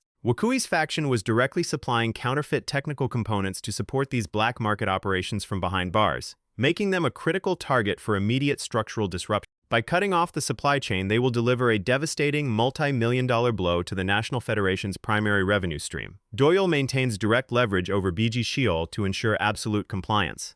Biji Cheol agrees to dismantle Wakui's network under the sole condition that Doyul considers him an ally, highlighting the terrifying psychological grip Doyul holds over the underworld's most dangerous fighter. The plan is set to launch an immediate tactical raid on the primary processing hubs tonight. Meanwhile, at the syndicate's distribution facility, brutal enforcers ruthlessly discipline underlings for a massive security breach. A corrupt manager berates his staff for failing to secure the corrupted government transportation manifests, using extreme physical coercion to maintain absolute compliance within the ranks. The manager prepares to unleash a lethal strike to set a brutal example, completely indifferent to the suffering of his subordinates. Suddenly, the facility's reinforced steel entry doors collapse inward as a body is launched across the room, completely interrupting the execution. Donggu watches from the perimeter as a rogue agent breaches the zone.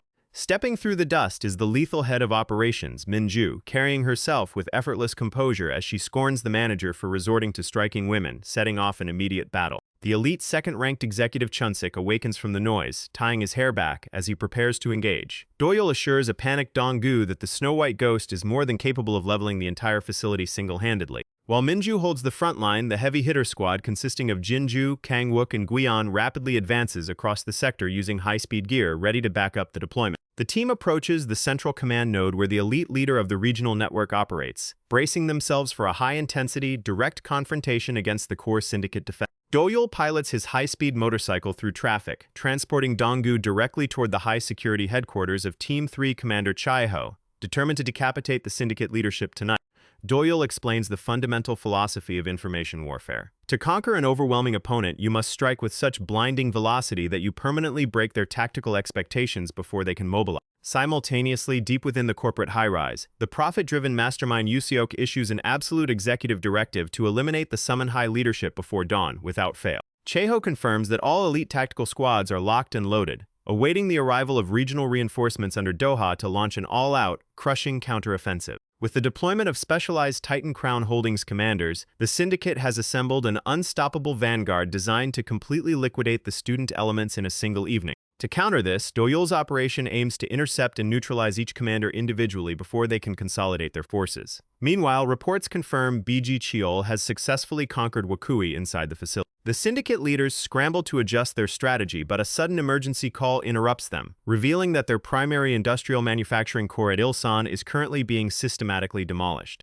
A crazy woman suddenly interrupted out of nowhere, and she is causing a massive scene right now. The rank 2 of the horsemen demands to know who she is. Despite his high rank, he is visibly shaken because what he just witnessed was far from ordinary.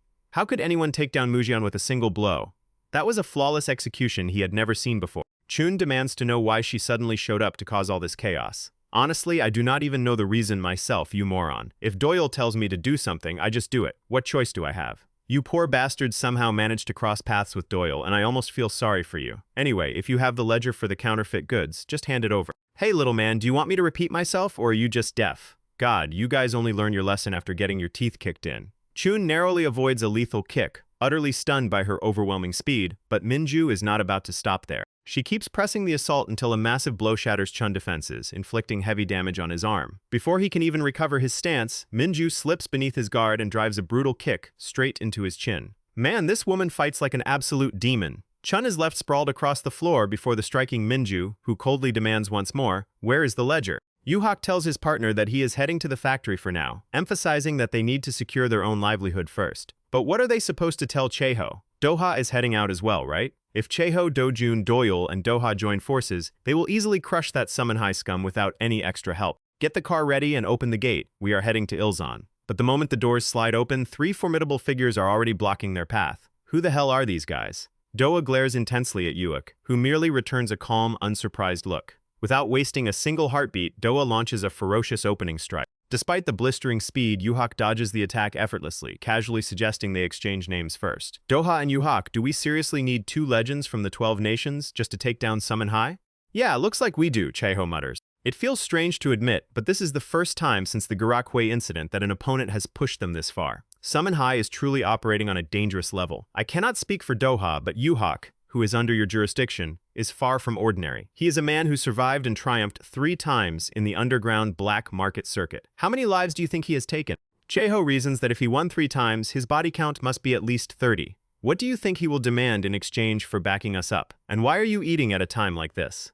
Well, that is the least of our worries right now. Yuseok is a man who always finds a way to turn a profit no matter who the opponent is or how bad the situation gets. He never enters a deal that results in a loss. He answers to no one, does exactly what he wants, and is undoubtedly a few steps ahead of everyone else right now. Suddenly, a scout rushes in shouting that Summon High has launched a preemptive strike. Brilliant. Absolutely brilliant. Kang Wook and Jinju have already obliterated 50 members of the enemy vanguard. Jinju feels his muscles surging with power, leaving the rest of the strategy in Guion hands. Yuhak smiles coldly, admitting these bastards are actually putting up a decent fight. It makes sense now why it felt so bizarre for the legendary Wakui to be bested by random nobodies. It was them all along, the crew responsible for forcing Wakui into early retirement. Filled with pure adrenaline, Yuhak blitzes Guion at a terrifying speed that defies human reaction time. As Guion focuses on dodging, he carefully analyzes the choreography of the attacks, recognizing a forward stepping hook that points to a solid foundation in boxing. But Yuhak catches him off guard with a blinding backhand strike. This is an unorthodox, heavily modified style of street boxing, and it is incredibly frustrating to deal with. Doyle previously mentioned that Yuhak was trained by Felix Stevenson, a notorious serial killer who dominated the black market rings of Phnom Penh with 7 consecutive victories. You remember seeing him during that business trip, right? The brutality of those underground matches is legendary. They lock 11 hardened criminals inside a cramped shipping container, and only the sole survivor walks out alive. Out of those horrific bloodbaths, only one man emerges. Under Felix's ruthless tutelage, Yuhak survived that nightmare 3 times. That is the kind of monster we are dealing with, and he is starting to completely overwhelm Guion in every exchange. This is the terrifying reality of a 3-time black market champion. Yuhak asks why he keeps holding back, warning that if he does not show his true power, he will be forced to end his life. The only reason Guion has not gone all out is because taking a life inside South Korea brings too much heat. Suddenly, Yuhak unleashes a flawless kick from a completely unpredictable angle, catching Guion totally off guard. Power, speed, technique, durability, and combat IQ, his attributes form a flawless, maxed-out radar chart. Doyle warned him about this impossible standard, and Guion knows it all too well. Hey, wouldn't it have been spectacular if we met back in Phnom Penh? Fighting under these strict laws is so boring it is driving me insane. Yet Guion manages to halt the strike at the final microsecond. When Doyul called it impossible, he meant it was impossible for Yuhak to ever defeat Guion. Ever since the grueling battle against Yujin, Guion's skills have unlocked an entirely new tier of power. Step by step, he ascends toward the absolute apex. Go out there and show them exactly how far you have evolved. Yuhak is left wondering what just hit him, a ferocious blitz at a blinding speed that leaves zero room for a counter, striking a singular vital point with absolute precision. His combat execution is otherworldly. Why look so shocked? The world is crawling with monsters far beyond your imagination, and you are not the only one who walked out of Phnom Penh alive. What the hell are you talking about, you bastard? I am saying that black market survivors always carry themselves with this misplaced arrogance. To real heavyweights, your survival arena was just a basic field test, yet you treat it like a crowning achievement. That pride is what swallows you whole, and it is the exact reason your master met such a premature end. Guion tells him he should be grateful they are on Korean soil, because anywhere else, he would already be a corpse just like his master. Meanwhile, aboard a private jet, the second-in-command of Team 2 asks Do-jun if he needs some rest. Do-jun calmly replies that since death brings eternal sleep anyway, there is absolutely no reason to waste time sleeping right now. As the captain of Team 2, Do-jun commands absolute reverence from his subordinates. He single-handedly manages operations across Thailand and holds the Phaya Nag cartel in a vice grip. Even after locked-in non-stop combat for 3 straight days against them, he does not have a single scratch or show an ounce of fatigue. The man is an absolute machine. Titan Crown Holdings commands 7 elite captains of that caliber, with Do-jun leading the vanguard. The moment they touch down at Incheon, they will mobilize alongside Team 3 to completely eliminate Sumo High. Yet, some wonder if deploying this much power against a group of students is massive overkill. Titan Crown Holdings was forged by 3 legendary figures from the 12 nations, widely regarded as the greatest fighters in underworld history. Despite operating for only a decade, 90% of the illicit wealth and violence moving through South Korea happens under their direct supervision. Every single captain is a prime titan from the 12 nations who once ruled an entire era. So while Sumo High might have managed to take down 4 current members of the 12 nations, the Titan Crown Holdings captains exist on an entirely different plane of power. These veterans have refined their lethal crafts to absolute perfection over the years. Sending 2 Apex captains to deal with Sumo High seems like total destruction to anyone watching. Is Sumo High even comparable to the legendary Gurak Hui? Reaching that legendary status seems impossible, but the intelligence is undeniable. Word has spread that Yuhak has fallen to Sumo High. At this exact moment, Doyul is locking horns with a top Titan Crown Holdings operative, who is rapidly running out of breath and wondering how he is being overwhelmed. He was totally confident he could read the trajectory of these attacks, so why can he not dodge a single one?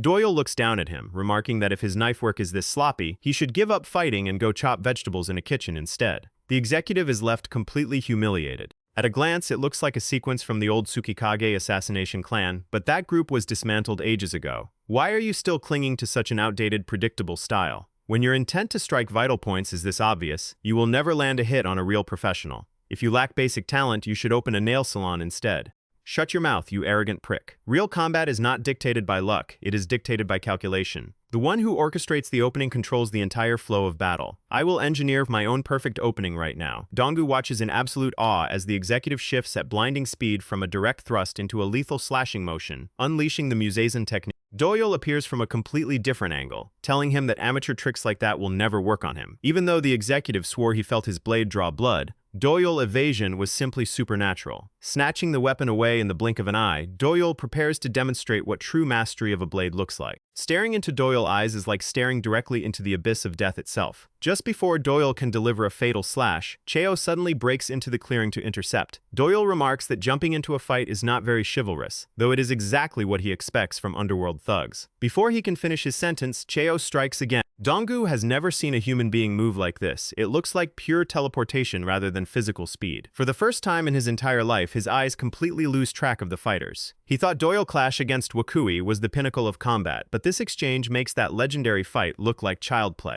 An exchange of unfathomable speed unfolds before them, generating an oppressive aura unlike anything else. Cheo and his partner attempt a coordinated 2-on-1 assault against Doyul. Doyul previously warned the junior executive to stay back unless explicitly ordered, because an amateur on the field is nothing but a liability. Despite those harsh words, the executive realizes that closing the distance is effectively impossible. Doyul observes the fluid motions and asks Cheo if that is the classic black hat close quarters methodology. Cheo ignores the question, countering that Doyul's fighting style is painfully familiar but suffers from an incredibly narrow peripheral vision. He claims no one taught Doyul to monitor his surroundings properly, completely failing to notice that Doha has already closed in. Hello and goodbye. Donggu cries out in sheer panic, but in that split second, Cheho index finger flies through the air. Doyul has severed the digit cleanly to break away from the grapple. Where did he even hide that blade? Dole calmly explains that the weapon was courtesy of Cheho's own subordinate, mocking him to pay closer attention to his own peripheral vision next time. Doha scoffs at Cheho, laughing that the feared veteran has actually been maimed. He jokes that Cheho should take his severed finger and run to the emergency room while he takes care of the cleanup. The reinforcements have finally arrived. Typical underworld cowards, always relying on numbers to swarm a single target. Who are you calling a low-life gangster? This situation has evolved into a massive annoyance, but Doyul accepts the odds. Facing a 3-on-1 disadvantage, he resolves to unleash absolute, merciless violence. Moments later, the Blade operative is left bleeding out on the pavement, completely horrified. How can a single high schooler dismantle a coordinated 3-on-1 assault, neutralize the weakest link with a fatal counter, and simultaneously keep an active legend of the 12 Nations and a Titan Crown Holdings captain at bay? It defies all logic. Doha barks in frustration as Doyul cleanly evades every single strike. He readily admits Doyul is an absolute freak of nature, but reminds everyone that Cheho is an entirely different beast when he unlocks his true velocity. Within the history of Titan Crown Holdings, there was once a legendary enforcer named Johann Gil, a mountain of raw destructive power. Johann Gil ruled Team 3 with iron-fisted brutality, single-handedly keeping the entire 12 Nations faction submissive through sheer terror. He was the undisputed apex predator of the underworld. Yet, without warning, national news reported that his broken body had been discovered washed up on a remote riverbank. The tyrant who controlled the streets through absolute force had been completely neutralized. Titan Crown Holdings launched a massive investigation, and Yuseok quickly identified the killer. The external body had no major trauma, but every internal organ had been completely ruptured by shockwaves. Wakui concluded that only one specific assassin possessed that level of lethal mastery. That man was Cheho. Following that singular assassination, Cheho's name echoed through the darkest corners of the country. Naturally, a mastermind like Yuseok was never going to let an asset that dangerous roam free. Yuseok always claims his prizes, though the exact terms of the pact they forged remain shrouded in secrecy. Ultimately, Cheho joined Titan Crown Holdings, taking over Team 3 and cementing his position as Yuseok's personal vanguard. He successfully kept both the 12 Nations and the unstable Yujin completely in check, maintaining an unprecedented 90% mission success rate that shattered all prior corporate records. Even the monstrous Wakui hesitated before Cheho authority, knowing he was the one holding the leash over the syndicate wild beasts. Yet right now, that very same legendary commander has been stripped of a finger and is visibly struggling to maintain his footing against a teenager. Doyul asks him where on earth he picked up those flawed maneuvers, confidently declaring they are completely ineffective. Cheho demands to know his true identity. Doyul counters, criticizing his execution of Black Hat close combat. Real assassination arts must be perfectly concise, while your stance is riddled with opening tells, broken rhythm, and compromised balance. What on earth is this? What is this bizarre, fluid kinetic motion? Doyul smirks, noting that this specific flawed combat posture mirrors an old acquaintance perfectly. Your father is Ha She-young, isn't he? I am honestly surprised that old Fossil is still drawing breath after all these years. The revelation triggers a flood of memories for Cheho, recalling the intense confrontation when he demanded to leave for South Korea. Despite his father's desperate attempts to shield him from the dark history awaiting there, he ultimately could not break Cheho's stubborn resolve. Just swear one thing to me, if by some absolute horrifying stroke of misfortune you cross paths with that entity in South Korea, you must abandon everything and run for your life. His father's words echo ominously, referring directly to the Black Phantom, Doyul. Doha roars out in pure fury, utterly pushed to his psychological limit. Damn it all, I am going to rip your head off. Doha realizes he cannot perceive this opponent as a mere human anymore. He is dealing with a genuine demon incarnate. Donggu watches the chaotic exchange in absolute awe, wondering how Doha has managed to block a defensive strike that was completely invisible to the naked eye. Doyul scoffs quietly, prompting Doha to scream at him to stop looking down on him before he crushes him into dust. It is terrifying how Doha shows zero hesitation or fear even when facing overwhelming death. Earlier, Doyul confessed to Donggu that a synchronized alliance between Doha and Dojun would be an incredibly massive headache, solely due to Doha's volatile nature. It was dangerous on multiple strategic levels, marking the first time Donggu ever heard Doyul express genuine concern about an opponent. Meanwhile, at Incheon International Airport, the second-in-command informs Dojun that comms with Team 3 are entirely down, meaning Doha has likely already infiltrated Seoul alone without bringing any of his Pyeongtaek loyalists. Knowing his personality, that operating method fits him perfectly. It remains a mystery why Cheho went radio silent, but with Doha on the ground, the target will be eliminated. When asked why he places so much faith in an unpredictable wildcard, Dojun explains it is not about trust. It is about the lucrative terms Titan Crown Holdings offered that Doha simply could not refuse. Yuseok personally guaranteed that if this operation succeeds, Doha runaway crew will receive full rent-free access to a commercial facility for 5 whole years. As the leader of the nation's largest network of displaced youth, Doha's primary goal is securing survival. Titan Crown Holdings promised guaranteed shelter and food for his entire street family. For the sake of his people, Doha will gladly throw his own life into the fire. Breathing heavily, Doha screams, wondering how this bastard keeps evading every clean strike like a literal phantom. Doyul simply answers that he is just a normal human being, pushing Doha to throw all caution to the wind and swing with reckless fury. Donggu observes that while Doha possesses incredible speed, his true weapon is an unbreakable fighting spirit. No matter how many times his strikes miss the target, he pours absolute fatality into the next move, constantly altering his weight distribution and leverage to break and recreate his own offensive rhythm. Did that hurt? Wait, how did he avoid that clean hit? Doyul counters with a sweeping low kick, calmly asking if it stings. The casual disrespect sends Doha into a deeper rage. Doyul smiles subtly, deeply intrigued by this fierce warrior who fights entirely to protect others, a trait that is nearly extinct in their brutal underworld. Driven by pure desperation, Doha focuses everything into landing just one single decisive blow to end Doyul's life. Where does this terrifying reservoir of willpower come from? Even though he is clearly being methodically dismantled and stands absolutely zero mathematical chance of winning, there is not a single flicker of doubt in his eyes. An anomaly of a human. Doyul flashes back to when Doha originally stormed their perimeter demanding the return of his sister, realizing genuine guardians actually exist. Doha keeps pushing forward through intense physical trauma, forcing a serious Doyul to declare that this wild performance is becoming slightly tedious. Doyul recounts to Donggu how 3 years ago a reckless high school kid single-handedly breached the heavily fortified Titan Crown Holdings headquarters. He triggered absolute chaos, completely unconcerned with his own survival as if searching for a swift death. Amused by the sheer insanity of the event, Yuseok ordered Doyul to secure the boy alive.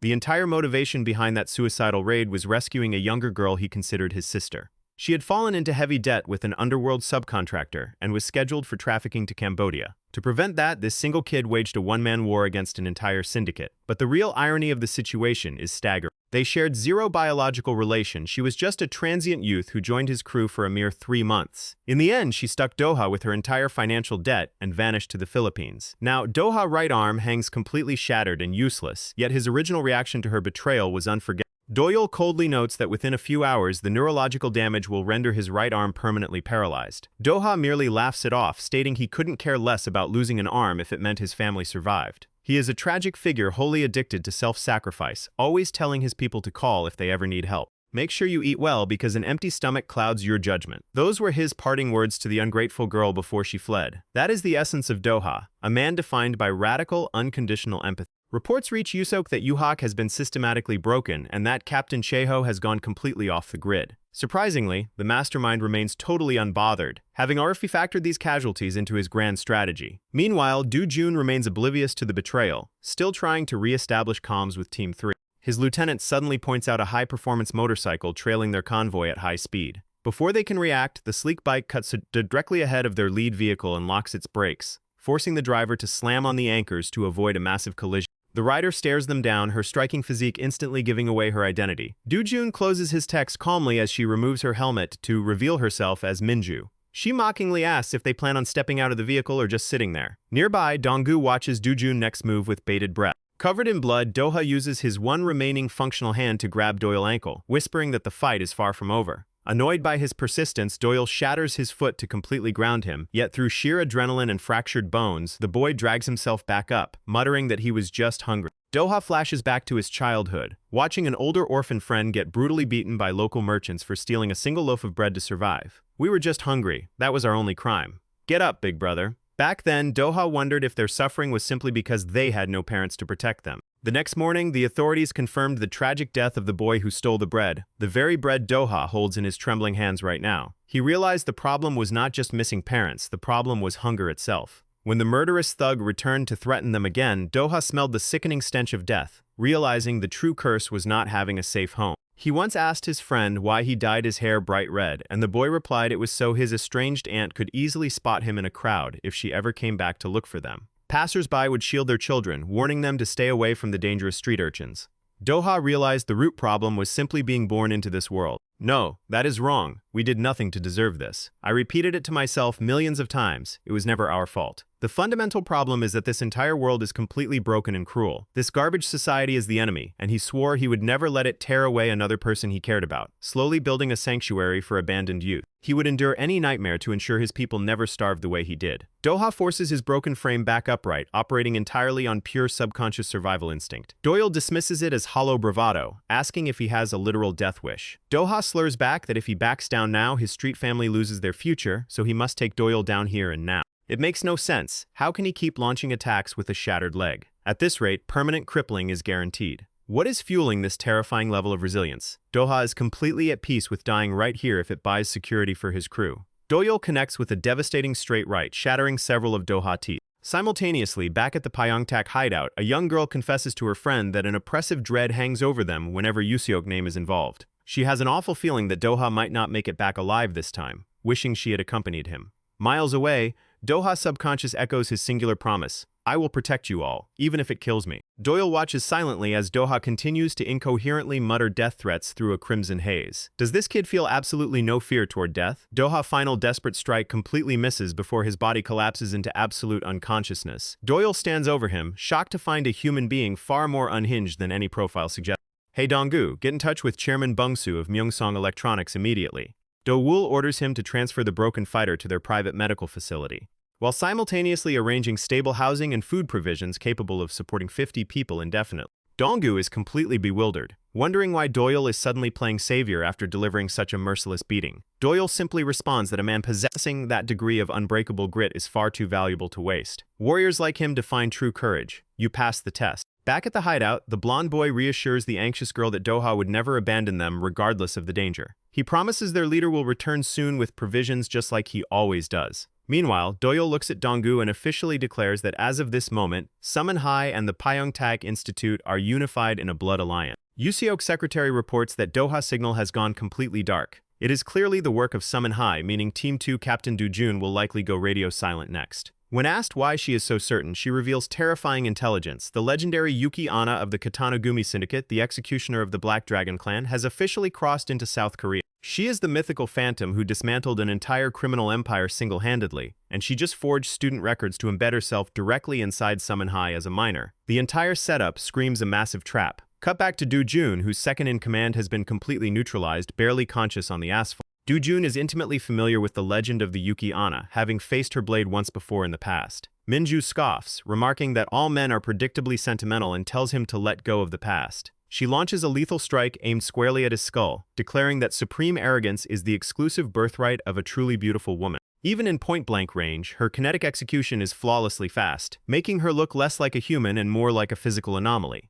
Yuseok observes the data, realizing Sumo High is an incredibly dangerous entity. They cannot be easily swept away like standard assets of the 12 nations. Commanding an international phantom like the Yuki Anna requires an apex mastermind at the helm. They represent a lethal threat, but Yuseok calculates how to turn that destructive power to his own advantage. During the frantic trade of blows, Do-jun miraculously manages to graze Minju's cheek. She smiles through the blood, acknowledging he is not a complete amateur for pulling off a counter in that absolute vacuum of speed. Her execution was flawless 2 years ago, but her current combat efficiency is downright terrifying. Her strike volume in a microsecond is unreadable. Do-jun notes that if she had not pulled back her final blow, his life would have ended right there. Yuseok looks at the board, calculating that keeping Do-jun, Cheho, Doha, and Yuhak on the payroll is actively putting Titan Crown Holdings in financial ruin. Do-jun demands astronomical financial compensation every single year. Cheho performance indicators fall short compared to their newly sourced replacement asset for Team 3. Doha remains an entirely untamable wild animal, and Yuhak keeps actively disrupting their critical corporate subcontractors.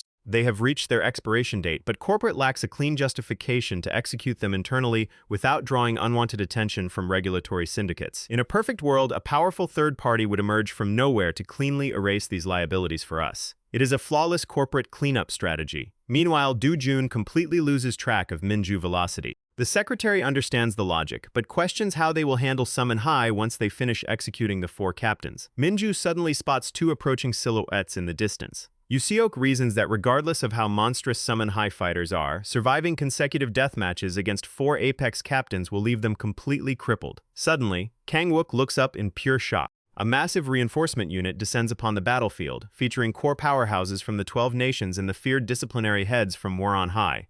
Minju glares at the arriving female enforcers, visibly irritated by their hostile posture. She coldly notes that their crude demeanor guarantees they will never be allies. The twin monarchs of Changhua High, Li Iryong and Li Miryong solidify the perimeter. As Du Jun attempts a tactical retreat, a deeply unhinged figure blocks his exit, the psychopathic commander of Titan Crown Holdings Team 4, Yuseok. At this stage, Summon High physical reserves must be completely spent. The grand purge to permanently erase Summon High from the underworld map officially commences. An incredibly irritated Doyul calls the entire corporate ambush a massive pile of absolute garbage, instantly drop-kicking Yuseok into oblivion with a single devastating impact. While the 12 nations appear uniform to outsiders, Titan Crown Holdings maintains a strict internal tier list separating elite executioners from standard muscle. 7 apex combatants comprise the main rank, holding undisputed martial supremacy, while the remaining 5 are relegated to the secondary rank. The gap in raw lethality between the main and secondary ranks is an unbridgeable chasm, akin to a grown adult facing a toddler. Deploying 2 Apex main rank assets whose individual combat power eclipses most regional captains proves that Yuseok is in a massive hurry to end this war. Stepping into the light is the commander of Team 1, Du Guion.